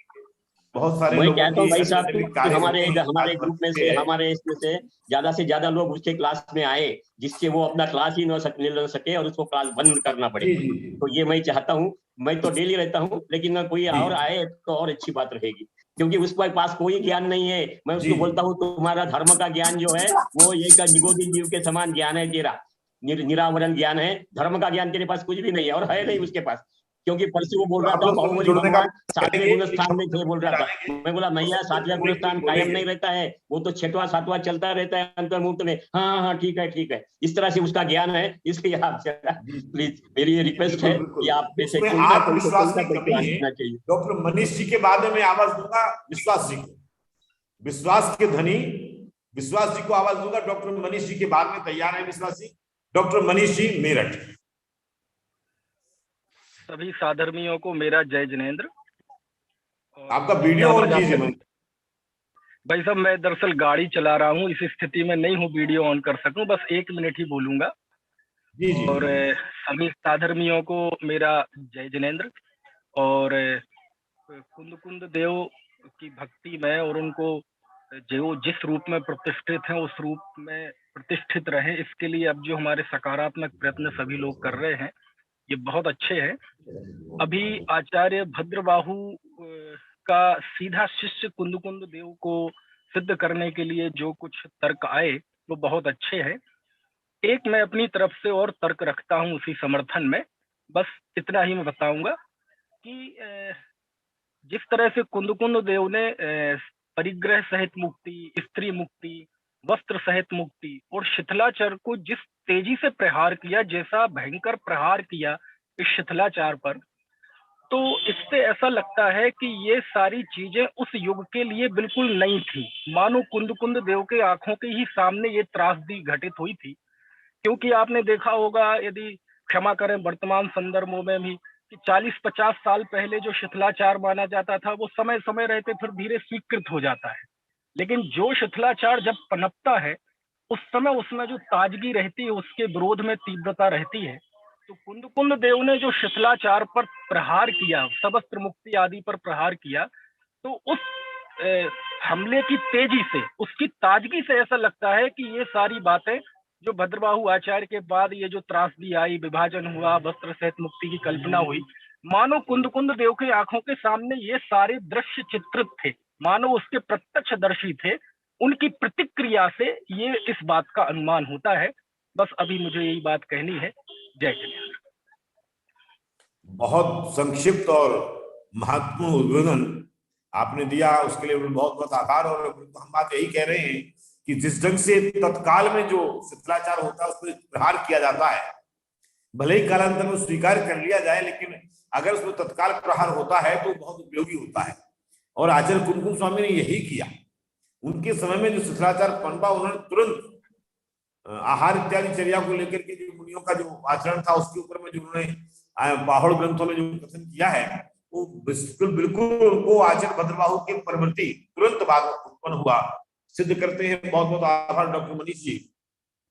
मैं आवाज दे रहा हूं हमारे विश्वास जी, आत्मविश्वास के धनी और आगम के प्रति समर्पित, कट्टर आर्षमार्गी, कुंद कुंद के प्रति समर्पित आदरणीय हमारे सहयोगी विश्वास जी आस्था, विश्वास जी विनायका आस्था।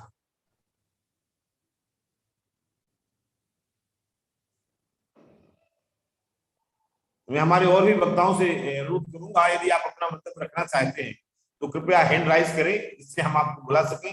मेरा आप सबसे परिचय नहीं है, या जिस नाम से आप जुड़ रहे हैं मैं उस नाम से आपको नहीं पहचान पा रहा हूं। अगर परिचय है तो कृपया आप हैंड राइज करें, आपको अपना वक्तव्य रखने के लिए। विश्वास जी। विश्वास जी अपना माइक अनम्यूट करिए।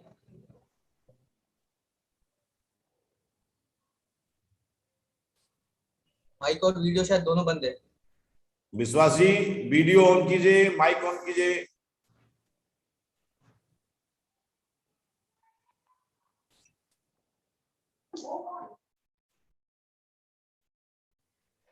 पंकज जी शास्त्री खड़ेरी, पंकज जी खड़ेरी। एक मिनट। हाँ भाई साहब, जय जिनेंद्र। जय जिनेंद्र। कृपया अपना मंतव्य प्रदान करें आचार्य कुंद कुंद के विषय में। वीडियो ऑन कीजिए। हाँ वीडियो ऑन करके करते हैं। एक मिनट लूंगा सर। हमारे बीच में मेरे बगल में बैठे हुए हमारे गुवाहाटी नगर के महान विद्वान पंडित नरेंद्र कुमार जी शास्त्री। मैं उनको आप चेहरा आपको दिखा देता हूँ। मेरे बगल में बैठे हैं, मेरे अनन्य मित्र हैं, बचपन के मित्र हैं। आप मुझे, हम दोनों को लंगोटिया कह सकते हैं। वो भी इस संगोष्ठी में शामिल हैं और अपनी भावना बार बार अनुमोदना करते हैं। आरम्भ करें, समय की मर्यादा का ध्यान जी। ओम नमः सिद्धेभ्यः। बंदित शब्द सिद्धे ध्रुवचल मनोवम गदिम पत्ते भोक्षामी समय पावर निर्मो सुत केवली भरदम। जैसा कि आज ये प्रगति बसंत पांचे का दिन मना रही है और लौकिक में वैसे सरस्वती पूजन का दिन माना जाता है आज, और निश्चित रूप से आज ऐसे व्यक्तित्व का उदय हुआ जिनकी सरस्वती के आराधक थे और सरस्वती उनके मन में विराजमान थी। 84 पहाड़ों का इन्होंने जो सुंदर रचना की है, वास्तव में चारों नेहों पर कुंद कुंद आचार्य की महती पकड़ थी और पकड़ है। और कुंद कुंद आचार्य भूतो न भविष्यति, जैसे कहते न हुए ना होंगे कुंद कुंद मुनिंद्र, जैसे ऐसे कुंद कुंद आचार्य जो आज सर्वमान्य है और दिगंबर राम नाम में सर्व पूज्य है। और ऐसे कुंद कुंद आचार्य को आज मैं नमन करता हूं। और पूरे भारतवर्ष में दिगंबर हो, चाहे वो बीसपंथी हो चाहे श्वेतांबर हो, ये खासकर दिगंबर रामना के सर्वश्रेष्ठ आचार्य हैं और निश्चित रूप से ये सबको सुरमोर होना चाहिए, इसमें कोई विवाद नहीं होना चाहिए, क्योंकि ये हमारे वास्तव में प्रथम ऐसे आचार्य हैं और जिन्होंने पूरे जैन दर्शन को प्रोया है और सर्वोत्कृष्ट सभी आचार्यों ने इनको माना है। ऐसे कुंद कुंद आचार्य को आज हम मानते हैं और ये निश्चित रूप से जब तक ये आमना चलेगी, महावीर भगवान का ये शासन काल चलेगा, जब तक कुंद कुंद आचार्य का ये जो शासन है उनका जो ये जयवंत रहेंगे। और उत्कृष्ट आचार्यों के आचार्य गुरु नाम गुरु आचार्य कुंद कुंद ही हमारे सर्वोपरि है और इनके लिए आज सबको याद करके अपना ये मनस भाव सार्थक करें, ऐसी मंगल भावना से मैं आपकी बात का अनुमोदन करता हूँ। और कुंद कुंद वास्तव में आउट ऑफ डेट नहीं है, अप टू डेट है और ये हमेशा रहने वाले। इनके सिद्धांत ऐसे हैं, वास्तव में समाधि से लेके चारों नेहों पर इनकी महती पकड़ है। उसका अध्ययन करेंगे तो निश्चित रूप से सारी भ्रांतियां लोगों की दूर होंगी। ओम नमः शिवाय। आपने मुझे बोलने का समय दिया, उसके लिए बहुत बहुत धन्यवाद। जी जी, बहुत बहुत आभार। आपने अल्प समय में अपनी बात रखी, बहुत अच्छी सटीक बात कही। मैं आवाज दे रहा हूँ गजेंद्र जी, गुजरात से हैं यहाँ। गजेंद्र जी गुजरात के नाम से उनका नंबर सेव है, डिस्प्ले हो रहा है। सौरभ जी उनको अनम्यूट कीजिए। गजेंद्र जी अपने आप को अनम्यूट कीजिए प्लीज। हेलो, हाँ हेलो, आवाज आ रही है? हाँ जी, हाँ जी, हाँ। जय जिनेंद्र, ओम नमः सिद्धिभ्या। जैसा कि आचार्य कुंद कुंद के जन्म शताब्दी जो मनाई जा रही है और इस समय पर जो कुंद कुंद आचार्य देव की बात की जा रही है, आज सुबह जो गोष्ठी मैंने पंडित जी मनीष जी के द्वारा सुनी, उसका ही एक अंश मैं आपको बताऊंगा कि आचार्य देव की जो बात है वो सबसे प्रथम रही है। तत्व की बात हो, पदार्थ की बात हो, जो भी बात है आगम संबद्ध बात, वो सबसे पहले आचार्य देव ने लिखी है। इसलिए उनका विरोध करना तो संभव नहीं है। तो हम सभी उनके आगम चरणों पर चलें और उनके प्रति श्रद्धावंत रहें, यही भावना है। जय जिनेंद्र। आशीष जी, कोई और वक्ता हमारे पास तो जी दिख नहीं रहा अभी लिस्ट में कोई। आपको लग रहा है और कोई जिनको अगर किसी को बोलना तो हैंड रेज करें। डॉक्टर अरविंद जी, जी शिखरचंद शास्त्री भी सागर से हैं, वो भी अब बोलना चाहेंगे। जी शिखरचंद जी को ले लीजिए और अरविंद जी तैयार रहें। अच्छा, अगर कोई और हो तो अपना हैंड राइज करें तो हम उनको बुलाएंगे और नहीं तो सभा को समापन की ओर ले जाएंगे। शिखरचंद जी शास्त्री जी बोलिए। सभी को जय जिनेंद्र। ओम नमः सिद्धिभ्या। जय जिनेंद्र शिखरचंद जी साहब।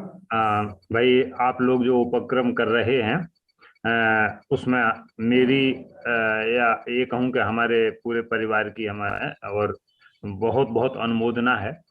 मैं सक्रिय सहयोग तो उस रूप में नहीं दे पा रहा हूँ जिस रूप में मुझे देना चाहिए था, लेकिन मैं ये कहना चाहता हूँ कि ये जो लोग हैं, एक तो इनकी लिंक, जैसे आपने कहा कि अभी वो नागपुर वाले भाई क्या अरविंद जी हैं, वो उनकी क्लास में घुस गए, और वो माने बीच बीच में क्वेश्चन रेज करते हैं गलत होने पर। तो ये इनकी लिंक अपने ग्रुपों में भी थोड़ा शेयर करें, और जो लोग वहां घुस करके और उनके सामने उनके विरोधी वचनों के प्रति उनको तुरंत कुछ कमेंट कर सकें, हैं। और कम से कम अगर वो उनको अनम्यूट ना करें, अगर वो उनको अनम्यूट ना करें तो चैट में फॉर एवरीवन करके वो जो क्वेश्चन है वो सबको डालें, तो कम से कम वो क्वेश्चन तो सब लोगों के श्रोताओं के दिमाग में उठेगा, है। बिल्कुल बिल्कुल। हाँ, तो एक बात तो मैं ये कहना चाहता हूँ, और दूसरी बात ये कहना चाहता हूँ भाई साहब कि उनसे ये पूछा जाए कि कुंद कुंदाचारी तो आपके हिसाब से जो भी है वो, लेकिन आप किनको अपना आदर्श मान रहे हैं, जरा उनके नाम तो बताइए, ताकि ये समझ में आए है कि वास्तव में उनके पीछे मस्तिष्क कौन सा काम कर रहा है। मस्तिष्क उनका खुद का नहीं है। ये माने ये तो क्या कहना चाहिए, इनके पीछे प्रेरक कोई दूसरे हैं। तो जो प्रेरक तत्व हैं उन तक माने थोड़ी ये पहुंच हो सके कि कौन है, और फिर उनका माने जो भी समुचित उपचार होना चाहिए वो होना चाहिए फिर।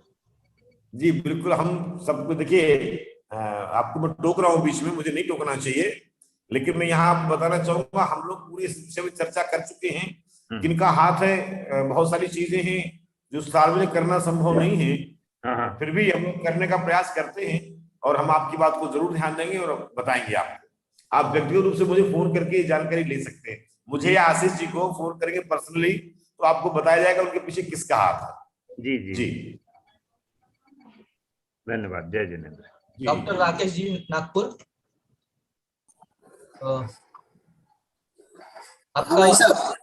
आपका वीडियो भी, हाँ जी बोलिए। नहीं, अरविंद जी बोलेंगे, मैं तो बोल चुका भाई साहब। अच्छा। अरविंद जी उनका भी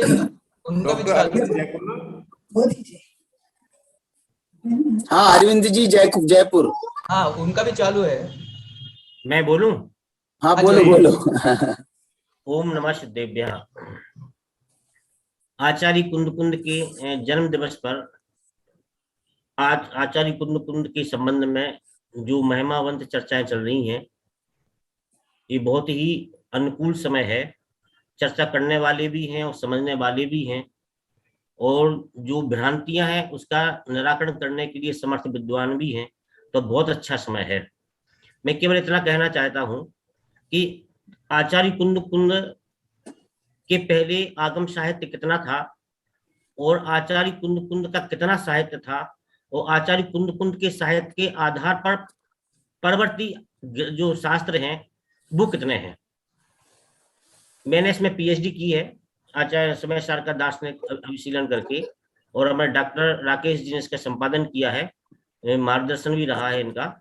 मैं इतना कहना चाहता हूं कि अगर हमें आचार्य कुंद को समझना है तो सबसे पहले हमें और समाज को उनके सिद्धांतों के बारे में हमें पूर्ण रूप से जानकारी देना चाहिए। जो न्याय पक्ष है, सिद्धांत न्याय पक्ष से सिद्ध होगा। जो वैदिक दर्शन है वो, और जो तत्काल में श्वेतांबर दर्शन है, श्वेतांबर, वैदिक और दिगंबर दर्शन, तीनों को सामने रख करके अगर हम इन सिद्धांतों को न्याय की कसौटी पर कसेंगे तो हम समझ पाएंगे कि आचार्य कुंद का सिद्धांत क्या है और आचार्य कुंद का आचार पक्ष क्या है। क्योंकि हम उसको नहीं समझ पा रहे हैं, हम स्वयं भ्रमित हो जाते हैं, या लोग जो भ्रमित करते हैं हम उसमें उसकी जो सही दर्शन है वो नहीं निकाल पाते हैं। तो हमें जो अन्य दर्शन है, और मुख्य रूप से जो श्वेतांबर दर्शन है, जिसके कारण से दिगंबर के जो विभाजन हुए थे, कौन कौन से वैसे तत्व हैं या सिद्धांत जिनके कारण से श्वेतांबर अलग हुए थे और जिनको हम शीतलाचारी कहते हैं, वो कौन कौन सा उनका आचरण पक्ष है जिनके कारण से वो अलग हुए थे। मूल आमनाय दिगंबर है, तो दो चीजें स्पष्ट होना चाहिए। ऐसा नहीं कि उनकी वो चीजें हमने स्वीकार कर ली हो और अपने को हम वो दिगंबर मान रहे हो। अगर ऐसा है तो हमारा आचरण पक्ष बहुत मतलब नासमझी का अपन सिद्ध हो जाएगा। या जो दर्शन है, मतलब दार्शनिक बिंदु जितने हैं उन पर अन्य दर्शनों की अपेक्षा न्यायिक रूप से अगर उसकी हमें अनुशीलन हमारा है, वो उस अनुशीलन को हम सामने लोगों के रखते हैं तो इस दर्पण तल की तरह बिल्कुल सारी चीजें स्पष्ट हो जाएंगी। हाँ, ये आचार्य कुंद कुंद का दर्शन है, ये श्वेतांबर दर्शन है, ये अन्य दर्शन है।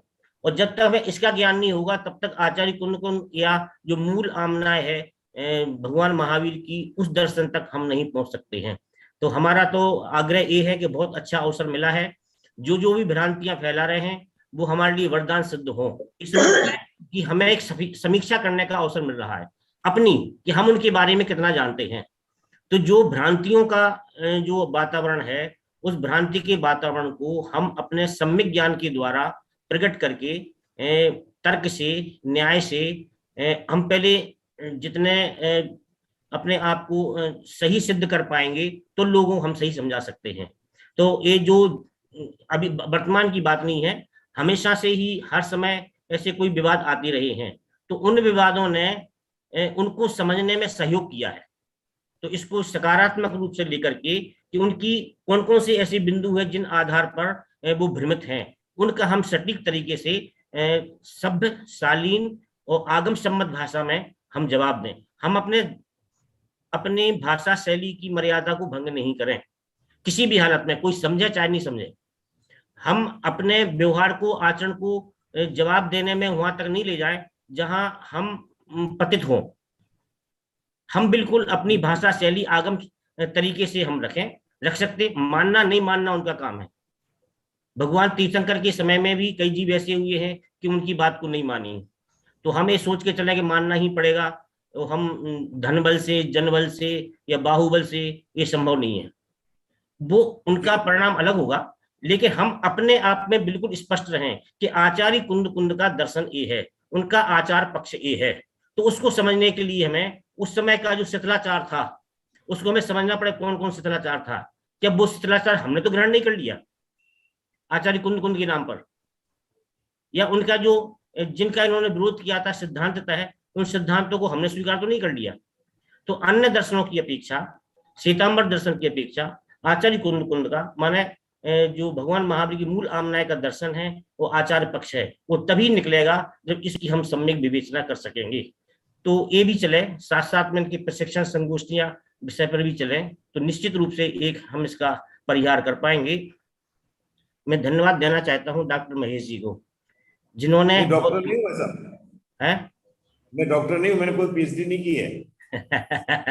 प्रतिष्ठाचारी महेश जी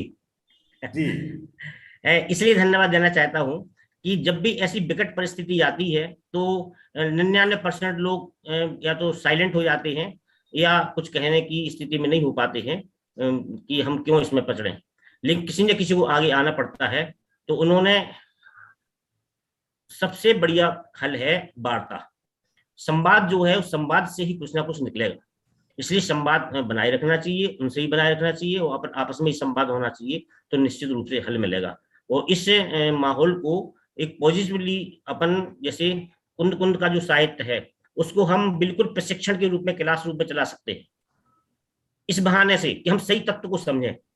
तो ऐसा वातावरण बनेगा तो गलत का निराकरण भी निश्चित रूप से होगा। इसमें मुश्किल क्या होती है कि जो क्लासेस चलती है ना, वो विद्वानों के बीच में चलती है, आम श्रावक के बीच में क्लासें नहीं चलती। हम आम श्रावक को कैसे समझाएं, उसके लिए हमें ये सब जो करने पड़ रहे हैं करना पड़ेंगे। ठीक बात है जी, बिल्कुल करना पड़ेंगे। और इसमें अपन क्या कर रहे हैं वो भी हम सबको बताएं, अपन सबके साथ में है और इस चीज को निश्चित रूप से करेंगे। सबके लिए शुभकामनाएं और बधाई। मैं एक बात और कहना चाहूंगा, हमारे नीतिकारों का वचन है विशेष विषमोष्णम सठे साठ्यम समाचरे। ढोल को बजाने के लिए जिसके भीतर पोल होती है ना, उसके ऊपर थाप की बहुत ज्यादा आवश्यकता होती है। जोर की थाप पड़ती है तो आवाज जोर की निकलती है। नगाड़े को जब तक डंडे से नहीं पीटा जाए तब तक वो सही आवाज नहीं निकालता है। ये हेमंत काला और अजत पाटनी पोल को समाये हुए ढोल की तरह बज रहे हैं, तो इनसे जो बेसुरी आवाज निकल रही है उसके लिए आप विद्वानों जैसे योग जो ध्वनि शिल्पी हैं उनकी आवश्यकता है। और जो आप जिस ढंग से उनको पीट पीट करके उनसे जो राग निकलवा सकते हैं वो राग निकलवाइए। और ऐसे लोगों को कांटे से कांटा निकालने की भी आवश्यकता है।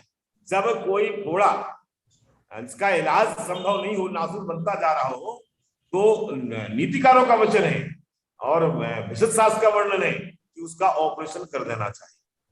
हम लोग ये प्रयास कर रहे हैं। देखिए, बिल्कुल आचार्य भगवान सुमित सागर जी गुरुदेव निरंतर आगम के प्रमाण दे दे करके हेमंत काला का खंडन कर रहे हैं। हमारे आशीष भैया पुना वकील हैं, बहुत कम समय उनको मिलता है, लेकिन फिर भी सक्रियता से लगे हैं और आगम प्रमाण खोजने में लगे हैं। उनकी भाषा बहुत शालीन रहती है जो पोस्ट बनाते हैं।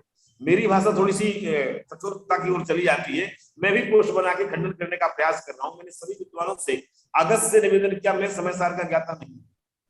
आप लोगों ने मुझे बाध्य कर दिया कि मैं समय सार का अध्ययन कर रहा हूं, लेकिन मैं समय सार में द्रव्यानु को मेरी इतनी अच्छी पकड़ नहीं है।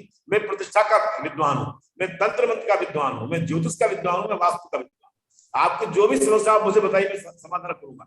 लेकिन भैया करणान योग और द्रव्यानु के विषय में आप मुझे सवाल कर सकते हैं। और ये जो हेमंत काला और ये अरिहंत पाटनी जैसे लोग हैं ना, ये फोड़े की तरह है, जैन समाज में नासुर बन गए हैं।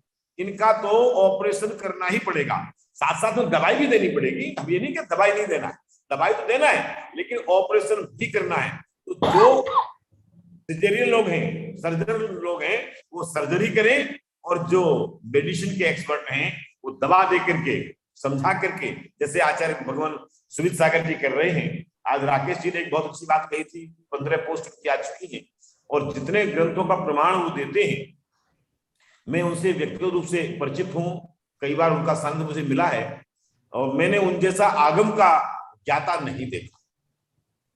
जितनी पकड़ उनकी आगम पर है, और एक एक बात को समझाते हैं, एक एक बात को आगम के अनुरूप, दिगंबर जैन आमनाय के अनुरूप शब्दों की व्याख्या करते हैं। यहाँ आगमार्थ क्या है, नयार्थ क्या है, शब्दार्थ क्या है, भावार्थ क्या है, वो सारी चीजें जिस ढंग से बता देते हैं। वैसा ज्ञानी इस काल में होना अपने आप में एक आश्चर्य है। और मैं तो ये कहूंगा कि उनको सर्व आगम धर की उपाधि हमें देना चाहिए। आप लोग विचार कीजिएगा, हम अगली संगोष्ठी में इस विषय में आपसे मंतव्य लेंगे कि क्यों ना आचार्य सुमित सागर जी गुरुदेव को सर्व आगम धर की उपाधि से विभूषित करें। जो पुरुषार्थ कर रहे हैं, अनेक ग्रंथों को स्वयं बैठ करके और स्कैन करवा करके उन्होंने वो PDF बनवाई है, हजारों ग्रंथों का, ऐसे ऐसे ग्रंथों का वो अनुवाद कर रहे हैं जो अभी तक प्रकाश में नहीं आए। उन ग्रंथों का अनुवाद कर रहे हैं, ताड़पत्री ग्रंथों का अध्ययन कर रहे हैं, संघ के साधुओं को सिखा रहे हैं, श्रावकों को बुला रहे हैं, और बहुत सारी योजनाएं श्रावकों के लिए, नवनिहालों के लिए वो चलाना चाहते हैं। ऐसे महान आचार्य की हम जितनी प्रशंसा करें उतनी कम है। हमारे भैया एडवोकेट आशीष जी बहुत अच्छे ज्ञानवान हैं और जनशासन की रक्षा में तत्पर हैं, हर प्रकार से सक्षम हैं और हर प्रकार से तत्पर हैं। मैं उद्बोधन के लिए संभवतः और कोई वक्तव्य देने के लिए नहीं है। सेक्रेटरी साहब उन्होंने हैंड राइज किया है, तो आशीष जी के बाद में उनका जो 1-2 मिनट का शब्द सुनना वो सुनेंगे। पहले एडवोकेट आशीष जी अपना मतलब विचार व्यक्त करें, और फिर सेक्रेटरी जी को लेंगे, और फिर सभा का विसर्जन करेंगे। जी आशीष जी। सभी को जय जिनेन्द्र। वंदितु सव्व सिद्धे धुवमचल मनोवमंगलिं पत्ते वोच्छामि समय पाहुड मिणमोसुल केवली वणिदं। कुंद कुंद आचार्य महाराज की जय जय जय। सभी आचार्य सर्व साधुओं की जय जय जय। अच्छा, अभी कैसे चल रहा है कि अपन इस प्रोसेस में लगे हुए हैं कि इनका आगमोक्त खंडन किया जाए, और आपका एक सुझाव था महेश जी कि इनके विरोध में अपन कानूनी कार्रवाई भी चालू कर दे एक तरफ से। तो मेरा ऐसा मान्यता थी कि कानूनी कार्रवाई का जो विकल्प है वो हमने सबसे अंत में रखा है। अपन साम दाम दंड भेद की नीति से चलने वाले हैं। जी, तो पहले इनको समझा के ही अपन देखने वाले हैं। अपन अपने तरफ से जो आगमोक्त खंडन है वो जाने वाले हैं पहले।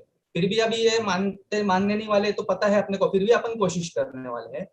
और अगर नहीं मान रहे तो समाज की तरफ से एक सब जो समाज की शीर्षस्थ संस्थाएं हैं, जैसे तीर्थ क्षेत्र कमेटी हो गई, विद्वत परिषद हो गई, इन सब से अपने को एक निंदा प्रस्ताव सबको पारित करवाना है। सब ओर से, छोटी छोटी संस्थाएं भी क्यों ना हो, एक निंदा प्रस्ताव पारित, मतलब उनको एक समझना चाहिए कि समाज अपने साथ खड़ी हुई नहीं है इस सब कार्य इस सब जो जिनशासन की जो हानि कर रहे हैं ये लोग बहुत बड़ी, आज अगर इन्होंने एक खंडित कर दिया ना ये चीज, अगर आचार्य कुंद महाराज को इन्होंने जैनावासी सिद्ध कर दिया तो आज समझ लीजिए और एक पंथ खड़ा हो जाएगा समाज में, नया पंथ खड़ा हो जाएगा। तो इसको समय रहते हमको रोकना है ना। तो इनका जो 13,000 इन्होंने व्हाट्सएप समूह बना रखे हैं उस पे ये जो जहरीला प्रचार करे जा रहे हैं ये बहुत गलत चल रहा है। आपको जो मानना है आप अपनी तक सीमित रखो ना, दूसरों में क्यों प्रचार करने जाते हो, हमारा ये बोलना है। आपको जो मानना है मानो, मानते रहो। सामान्य श्रावक जिनका स्वाध्याय बिल्कुल नहीं होता उनको अगर ये ऐसा रोज रोज प्रचार करते जाएंगे एक अलग पंथ की निर्मित हो जाएगी, हमारा ये मानना है। तो हमारा बोलना था कि सारी संस्थाएं वगैरह मिलकर एक निंदा प्रस्ताव पारित करते जाएं इनके विरोध में, तो इनको समझेगा कि समाज अपने साथ खड़ी नहीं है। दूसरी ओर से हमारा ये भी सुझाव था कि जितने महाराज जी और माता जी पूज्य महाराज जी हैं उन सबके छोटे छोटे ऑडियो या वीडियो, एक 5 मिनट की क्लिप क्यों ना हो। अब आप जहां रहते हैं श्रावक लोग वहां कोई ना कोई महाराज जी माता जी विराजमान होंगे, तो उनके छोटे छोटे मंतव्य एक 5 मिनट की ऑडियो वीडियो के रूप में वो हमको प्रेषित करते रहे कि वो इसके विरोध में बोले कि ये जो प्रचार चल रहा है गलत चल रहा है। इसका बहुत बड़ा इम्पैक्ट होने वाला है, क्योंकि क्या होता है कि ये महाराज जी और माता जी इनके लगभग 1000-1200 लाख भर भक्त होते हैं। अब महाराज जी और माता जी का वक्तव्य आ गया तो उनके जो भक्त है वो ऑटोमेटिक वो इनके विरोध में खड़े हो जाएंगे साथ। ये बहुत बड़ा इम्पैक्ट होगा। तो अपन क्या है छोटे छोटे लेवल पे तो करेंगे, ठीक है, खंडन करेंगे बराबर है, पर एक महाराज जी और माता जी मंच से बोलेंगे जब, तो बहुत बड़ा इम्पैक्ट होगा इस सब पे। तो हमारा यही मानना था। और फिर जो धीरे धीरे करके आगे का है कि अगर बहिष्कार सामूहिक निंदा करके भी अगर ये मानते नहीं है तो फिर इनका सामाजिक बहिष्कार होना चालू करना चाहिए धीरे धीरे, उसके भी अलग से प्रस्ताव पारित होने चाहिए। ये धीरे धीरे स्टेप बाय स्टेप बढ़ना चाहिए अपने को, एकदम डायरेक्ट इलीगल एक्शन वगैरह ऐसे कोई नहीं होगा। साम दाम दंड भेद से आराम से, अगर ये पहले स्टेप पे ही मान जाते हैं तो अपन बहुत अच्छा है, बात समझा के ही मान जाते तो बहुत अच्छी बात है। हमारा बिल्कुल विरोध नहीं है कि ठीक है आपको नहीं मान्य है ना, हम समझाने के लिए तैयार है। अगर फिर भी आप नहीं समझ रहे तो फिर अपनी गलती नहीं, फिर आप अपनी तक सीमित रखो, ये समाज में जहर फैलाना बंद कर दो आप सबसे पहले, ये हमारा बोलना था। तो ऐसा है धीरे धीरे इनका फिर सामाजिक बहिष्कार करेंगे, फिर इनको किसी भी कार्यक्रम में समाज के बुलाना बंद करना होगा सबको, ऐसे प्रस्ताव सब जगह से पारित हो, ऐसा धीरे धीरे करते हुए जाएंगे। हाँ, ऐसा करते जाएंगे तब जाके इनको रोकथाम चालू होगी, वरना ये क्या है ये बढ़ता जाएगा और कोई बोलेगा नहीं ना। सब संगठित हो इस काम के लिए, सब संगठित होने चाहिए। एक का काम नहीं है, एक अकेले का काम नहीं है। एक महेश जी सिर्फ खंडन कर रहे हैं और बाकी सब फॉरवर्ड कर रहे हैं, ऐसा नहीं है। सबने सब जगह से होना चाहिए। उनके साथ रोटी-बेटी व्यवहार भी बंद होना चाहिए, रोटी-बेटी व्यवहार भी उनके साथ बंद। हाँ, नहीं महेश जी बहुत बड़ा काम कर रहे हैं। महेश जी का तो बहुत साधुवाद है इस काम के लिए, क्योंकि आज के विद्वान वो ये सोचते हैं कि भाई मैं इन सब के चक्रों में पढ़ूंगा, मेरे को तो मेरे नाम समाज में मेरा कैसा होगा पता नहीं, कौन साधु मेरे विरोध में आ जाएगा पता नहीं, फिर भी महेश जी ऐसा काम कर रहे हैं। इनका बहुत साधुवाद है आज के दिन में मेरी तरफ से। और बाकी तो फिर महेश जी आप लगे रहिए, हम तो आपके साथ है पूरी तरह। और बाकी जितने भी विद्वान इस खंडन की प्रक्रिया में शुरू होना चाहते हैं, अपनी तरफ से अपना खंडन बनाइए ना, आप हमको प्रेषित कीजिए, हम आपका पूरे भारत भर में हम वायरल करेंगे। जिनशासन संघ के लगभग बहुत सारे व्हाट्सएप ग्रुप चलते हैं, लगभग 100 के ऊपर व्हाट्सएप ग्रुप चलते हैं, और फेसबुक पेज पे भी हमारे लगभग 17,000 के ऊपर फॉलोअर है। तो आप हमें आप तक खंडन भेज दिए, हम पूरे भारत भर में उसका प्रचार करवा करेंगे, ऐसा हमारा बोलना था। इतना ही मेरे को बोलना था। बाकी अगला कोई विद्वान हो तो देखिए। जय जिनेंद्र। भाई साहब इनके खिलाफ ठराव भी पारित कर लीजिए ना अपनी इस मीटिंग में। जी अभी धीरे धीरे करके सब करेंगे, धीरे धीरे करेंगे। जी महेश जी, सेक्रेटरी जी को अनम्यूट कीजिए, कुछ बोलना चाहते हैं। जी सेक्रेटरी जी। सागर केवल आधा मिनट लेना चाहता हूँ। महेश भाई साहब आप स्वयं प्रतिष्ठाचारी हैं, आप जैसे जो जितनी भी मूर्तियां प्रतिष्ठित होती हैं उसमें सब में कुंदान्वय शब्द रहता ही है। तो जितने और जो अपने देश में पूरे प्रतिष्ठाचारी हैं उनसे ये कहा जाए कि भाई देखो, अगर आप इसका विरोध नहीं करते हैं तो आपके द्वारा जो प्रतिष्ठित जितनी मूर्तियां हैं वे कालांतर में अप्रतिष्ठित जैसी होने की स्थिति आ जाएगी लोगों की नजर में। उनको भी लोग फिर वो नहीं मानेंगे, ये तो कुंदान्वय की हैं और ये तो वो अलग पंथ हो गया, इस तरह की वो धारणा उनके मन में आएगी। तो प्रतिष्ठाचारियों को इस मुहिम में शामिल किया जाए। वो काफी प्रभावशाली हो सकता है। जी, हम प्रयास तो कर रहे हैं, लेकिन कुछ प्रतिष्ठाचार्य ऐसे हैं जिनकी आजीविका का साधन उनसे चलता है, तो हम उनको अब क्या कहें। जो पुष्पवंत आमनाय लिखा जाने लगा, हमारे देश के महान प्रतिष्ठाचार्यों ने, हम उनके नाम यहाँ सार्वजनिक नहीं करना चाहते, हस्तिनापुर बड़े मंदिर में जो 3 मूर्तियां धातु की विराजमान करवाई, उन पर पुष्पवंत आमनाय लिखवा दिया। कबीर नगर गाजियाबाद में या अन्य अन्य जगहों पर, लखनऊ में अभी पुष्पगिरी वगैरह में जो मूर्तियां बन रही है, प्रतिष्ठित हो रही है, उन्हें पुष्पवंत आमनाय लिखा जा रहा है। और ये हमारे प्रतिष्ठाचार्यों का धन के प्रति व्यामोह है, और सिद्धांत ग्रंथों का या जैन इतिहास के विषय में जो उनकी अल्पज्ञता, उसमें उसके कारण से ये सब चीजें हो रही हैं। हम लेकिन थोड़ा सा आशीष जी और हम लोग प्रयास कर रहे हैं, अन्य साधु भगवंतों से भी निवेदन लेंगे और हम प्रयास करेंगे आपकी बात को अमल में लाया जाए। जी आशीष जी है क्या? और तो 1 मिनट हम देख लेते हैं। जी, अशोक वानरे को बोलना है क्या? अशोक वानरे को, ये अशोक वानरे जी हैं, अपने शास्त्री विद्वान हैं। 1 मिनट अशोक जी अपना माइक बोलना चाहे उनको अशोक जी अपना माइक अनम्यूट करिए। जी आवाज आ रही है? जी बोलिए। हाँ, जो कुंदाचार्य का विरोध करते हैं वो तो मेरे ख्याल से तो मति भ्रष्ट ही है। एक दूसरी बात, जो बजा बजा के ढोल बता रहे हैं, वो वास्तव में तो एक दिन उनका ढोल तो फूटने वाला ही है। और आप वकील साहब, आपने जैसा कहा है, सब तरह से इसका विरोध होना चाहिए। सब संगठन जो भी है, फेडरेशन हो या जो भी संगठन है, पूरे समाज के हिसाब से उसके तरफ से वो सब उनका विरोध होना चाहिए।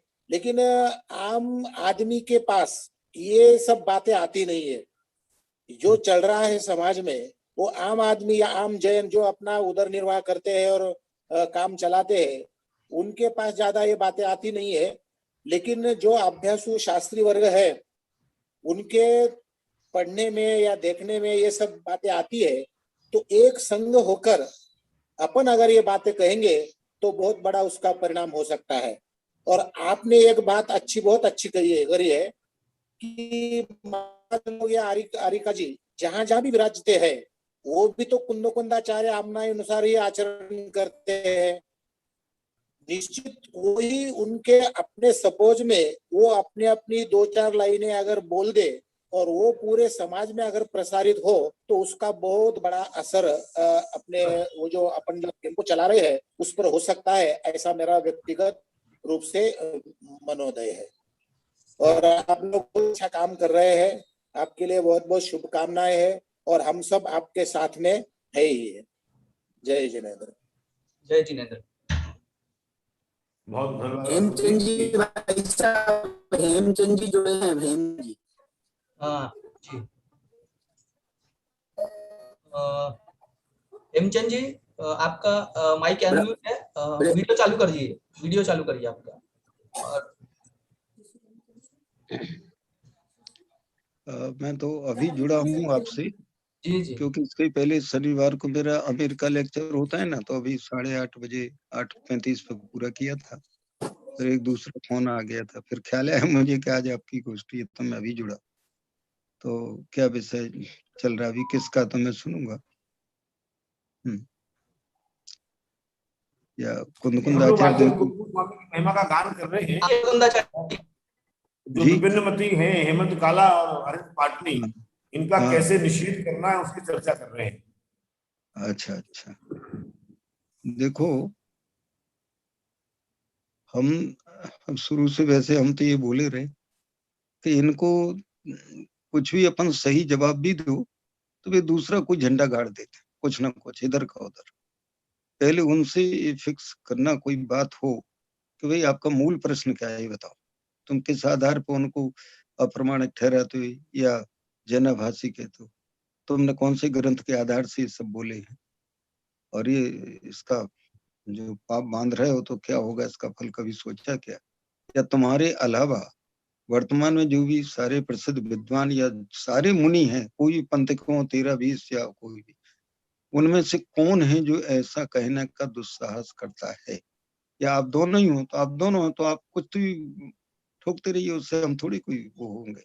नहीं आप ये नहीं, हेमतेज बताइए। सर मैं आपको निवेदन करना चाहूंगा, हमारी पहले से बात है, ये पहले मीटिंग में शायद उसमें आप नहीं थे, हमें मालूम है कि इनके पीछे कौन है, कुछ साधुओं के संग हैं इनके पीछे, लेकिन हम उनके भक्तों को अपने से काटना नहीं चाहते, क्योंकि जो ही किसी साधु का नाम लेंगे तो वो उनका भक्त समुदाय हमसे दूर हो जाएगा। तो हम किसी को अभी तक, देखिए हर मंदिर में मूल संघ शब्द का प्रयोग किया जाता है पूजन पीठ का, तो वो चल रहा है, तो लोगों को हम उस कमजोर नस की ओर दबा करके और बताना चाहते हैं कि नहीं आप मूल संघी हो, किसी और की बात में मत आइए, इसलिए हम ऐसा किसी साधु का नाम नहीं लेना चाहते। इस षड्यंत्र के बारे में हम लोगों को, आशीष जी और मुझे पूरी जानकारी है, कुछ कुछ जानकारियां हमने संजय गोधा को भी शेयर की है, लेकिन चूंकि इनको छुपा के रखना बहुत आवश्यक है, इसलिए हम बताएंगे ऐसा करके। हमें उद्देश्य मालूम है, और ये किसी भी बात को आप सवाल करेंगे, सवाल का जवाब नहीं देंगे, ये तो अपनी कुटीचरी करना, इनको कुटीचरी कर रहे हैं, इसलिए इनको इनकी भाषा में जवाब दिया जाना, सब तरफ से चौतरफा हमला होगा, तब जाकर के ये सुधरेंगे, ऐसा करेंगे। ठीक है, आपने एक महत्वपूर्ण बात कही थी जो अपन सबके लिए भी महत्वपूर्ण है, वो मुझे ख्याल है, क्या हम ये सिद्ध कर सकते हैं कि मूल संघ, नंदी संघ, बलात्कार गण, सरस्वती गच्छ जो ये सब एक ही हैं? तो इसके लिए एक ही प्रमाण मिला था जो मैंने आपको दिया था, धवला पुस्तक 1 के प्रस्तावना पेज 41 है शायद, 41-42, जिसमें इंद्र नंदी जी का जो श्रुतावतार आदि पट्टावली जो दी है, उसमें आप देखेंगे तो ये श्लोक में उन्होंने ये सब एक अर्थवाची एक उसमें डाले हैं ना। तो मूल संघ जो था उसमें, लेकिन आचार्य इंद्रनंदी स्वामी 9वीं सदी के आचार्य हैं, आचार्य इंद्रनंदी जी 9वीं सदी के आचार्य हैं, दूसरे आचार्य 11वीं सदी के आचार्य। हाँ, तो अब सुनो, ऐसा है भैया, तो एकार्थवाची मैं आपसे व्यक्तिगत रूप से चर्चा करूंगा इस विषय में। अच्छा, मैं आपको पर्सनली फोन करूंगा इस विषय में, चर्चा करेंगे। ठीक जी। तो अब इस आशीष जी कोई और वक्ता है क्या? 1 मिनट देख लेते हैं। आगम प्रमाण से जवाब देने के लिए एक बात और ख्याल में आती है कि समग्र जनागम के आलूढ़न से या पूरा समग्र जैन समाज जिन आचार्य कुंद को भगवान महावीर स्वामी और गौतम स्वामी का 30 नंबर पे स्थान रखा है, फिर इन्होंने चर्चा चलाई थी कि और कुंद हुए हैं, चलो भाई कोई भी कुंद हुए, कुंदाचार्य हुए हैं ना, और उन्होंने ये सब ग्रंथ रचना की है, तो इनको किस आधार पे अप्रामाणिक कहते हैं? प्रमाणिक की परिभाषा, प्रामाणिकता क्या है? अपन कहते हैं ना प्रामाण से प्रमा, वो क्या है? प्रमाण से प्रामाण्यम, क्या है तुम्हारे कथन की प्रामाणिकता? कि आप कुछ भी मन में कुछ भी उठा के बोल दो, तो ऐसा थोड़ी चलता है। किस प्रमाण के आधार पर आप कह रहे हो उनको कि वे जैन आभासी थे? आभासी किसे कहते हैं? आप उसको डिफाइन करिए, और प्रमाण किसके? तो आपने बता दिया, कह रहे उन्होंने इतने सरल दृष्टांत दिए, ये हैं कि ये, तो तुम्हारे हिसाब से क्या ये प्राकृत भाषा जो थी देश काल की, उस जन भाषा में उन्होंने आचार्यों ने बिल्कुल सही समझाया है, उससे किसी को कोई त्रुटि नहीं दिखाई देती। और उनके 1000 वर्ष बाद अमृतचंद्राचार्य, वे भी फिर आभासी ठहरेंगे, और जितने भी टीकाकार तात्पर्य के अपने जयसनाचार्य आदि, तो क्या पूरी परंपरा का कोई अप्रामाणिक मानते हैं? तो ये बात जो अभी कही थी जिन्होंने, कि भाई उनके पीछे डेफिनेटली है, और वो अपने को पता है, तो है, तो उनके लिए अपन इनको जवाब देते हैं, लेकिन वे मानने वाले नहीं हैं। तो इसके लिए एक ही है कि अपने पास जो प्रमाण है अपन वो देते रहें, बस, और क्या है। अपने पास जो प्रमाण है, ऐतिहासिक समझो या तात्विक, जब कोई प्रश्न करता है तो उसके प्रश्न में से ही प्रश्न बना के पूछे ना, आप किसको आभासी मानते हो? आपके प्रमाण की क्या प्रमाणिकता? क्या तुमने कुछ भी ये दृष्टांत से आपने मान लिया, तो तुम्हारे पास क्या दृष्टांत है? तुम्हारे हिसाब से सत्य क्या है? तुम एक ग्रंथ लिख के बताओ जरा, एक ग्रंथ लिख के बताओ कि ये प्रामाणिक ग्रंथ है, बताओ। अब प्रामाणिक ग्रंथ लिख के बताओ भाई। आप तो इतने महाविद्वान है उद्भट कि कुंदाचार्य और पद्म अपने अमृतचंद्र जैसन आदि भी कहीं नहीं लग रहे।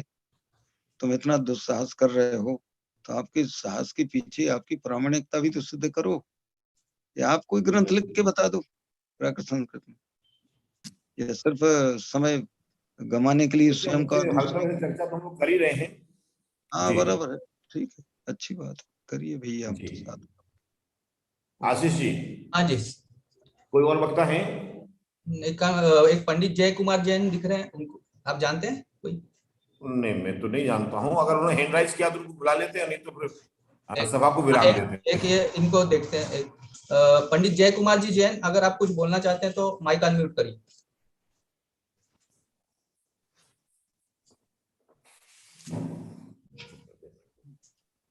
ठीक है, उनकी तरफ से रिस्पांस नहीं है। सभा समाप्त करिए पंडित जी। जी, सभी जो सदस्य यहाँ जुड़े हैं उनका हम हृदय से आभार व्यक्त करते हैं। विशेष रूप से इस सभा के आयोजन में जो सक्रिय भूमिका आशीष जी ने निभाई और जिन शासन संघ ने जो अपना सक्रिय सहयोग दिया है, भैया सौरभ जी ने जो टेक्निकल सहयोग दिया है उसके लिए हम सबका आभार व्यक्त करते हैं। और बाकी अगर कोई व्यक्ति विद्वान रह गए हैं जिनका नाम हम यहाँ नहीं ले पा रहे हैं, वैसे तो हम सभी को बुलाया है, उन सबका आभार व्यक्त करते हैं। जिन्होंने सुना है उन सबका आभार व्यक्त करते हैं और अपेक्षा करते हैं कि आप लोग हमें सक्रिय सहयोग देंगे अपने अपने स्तर पर।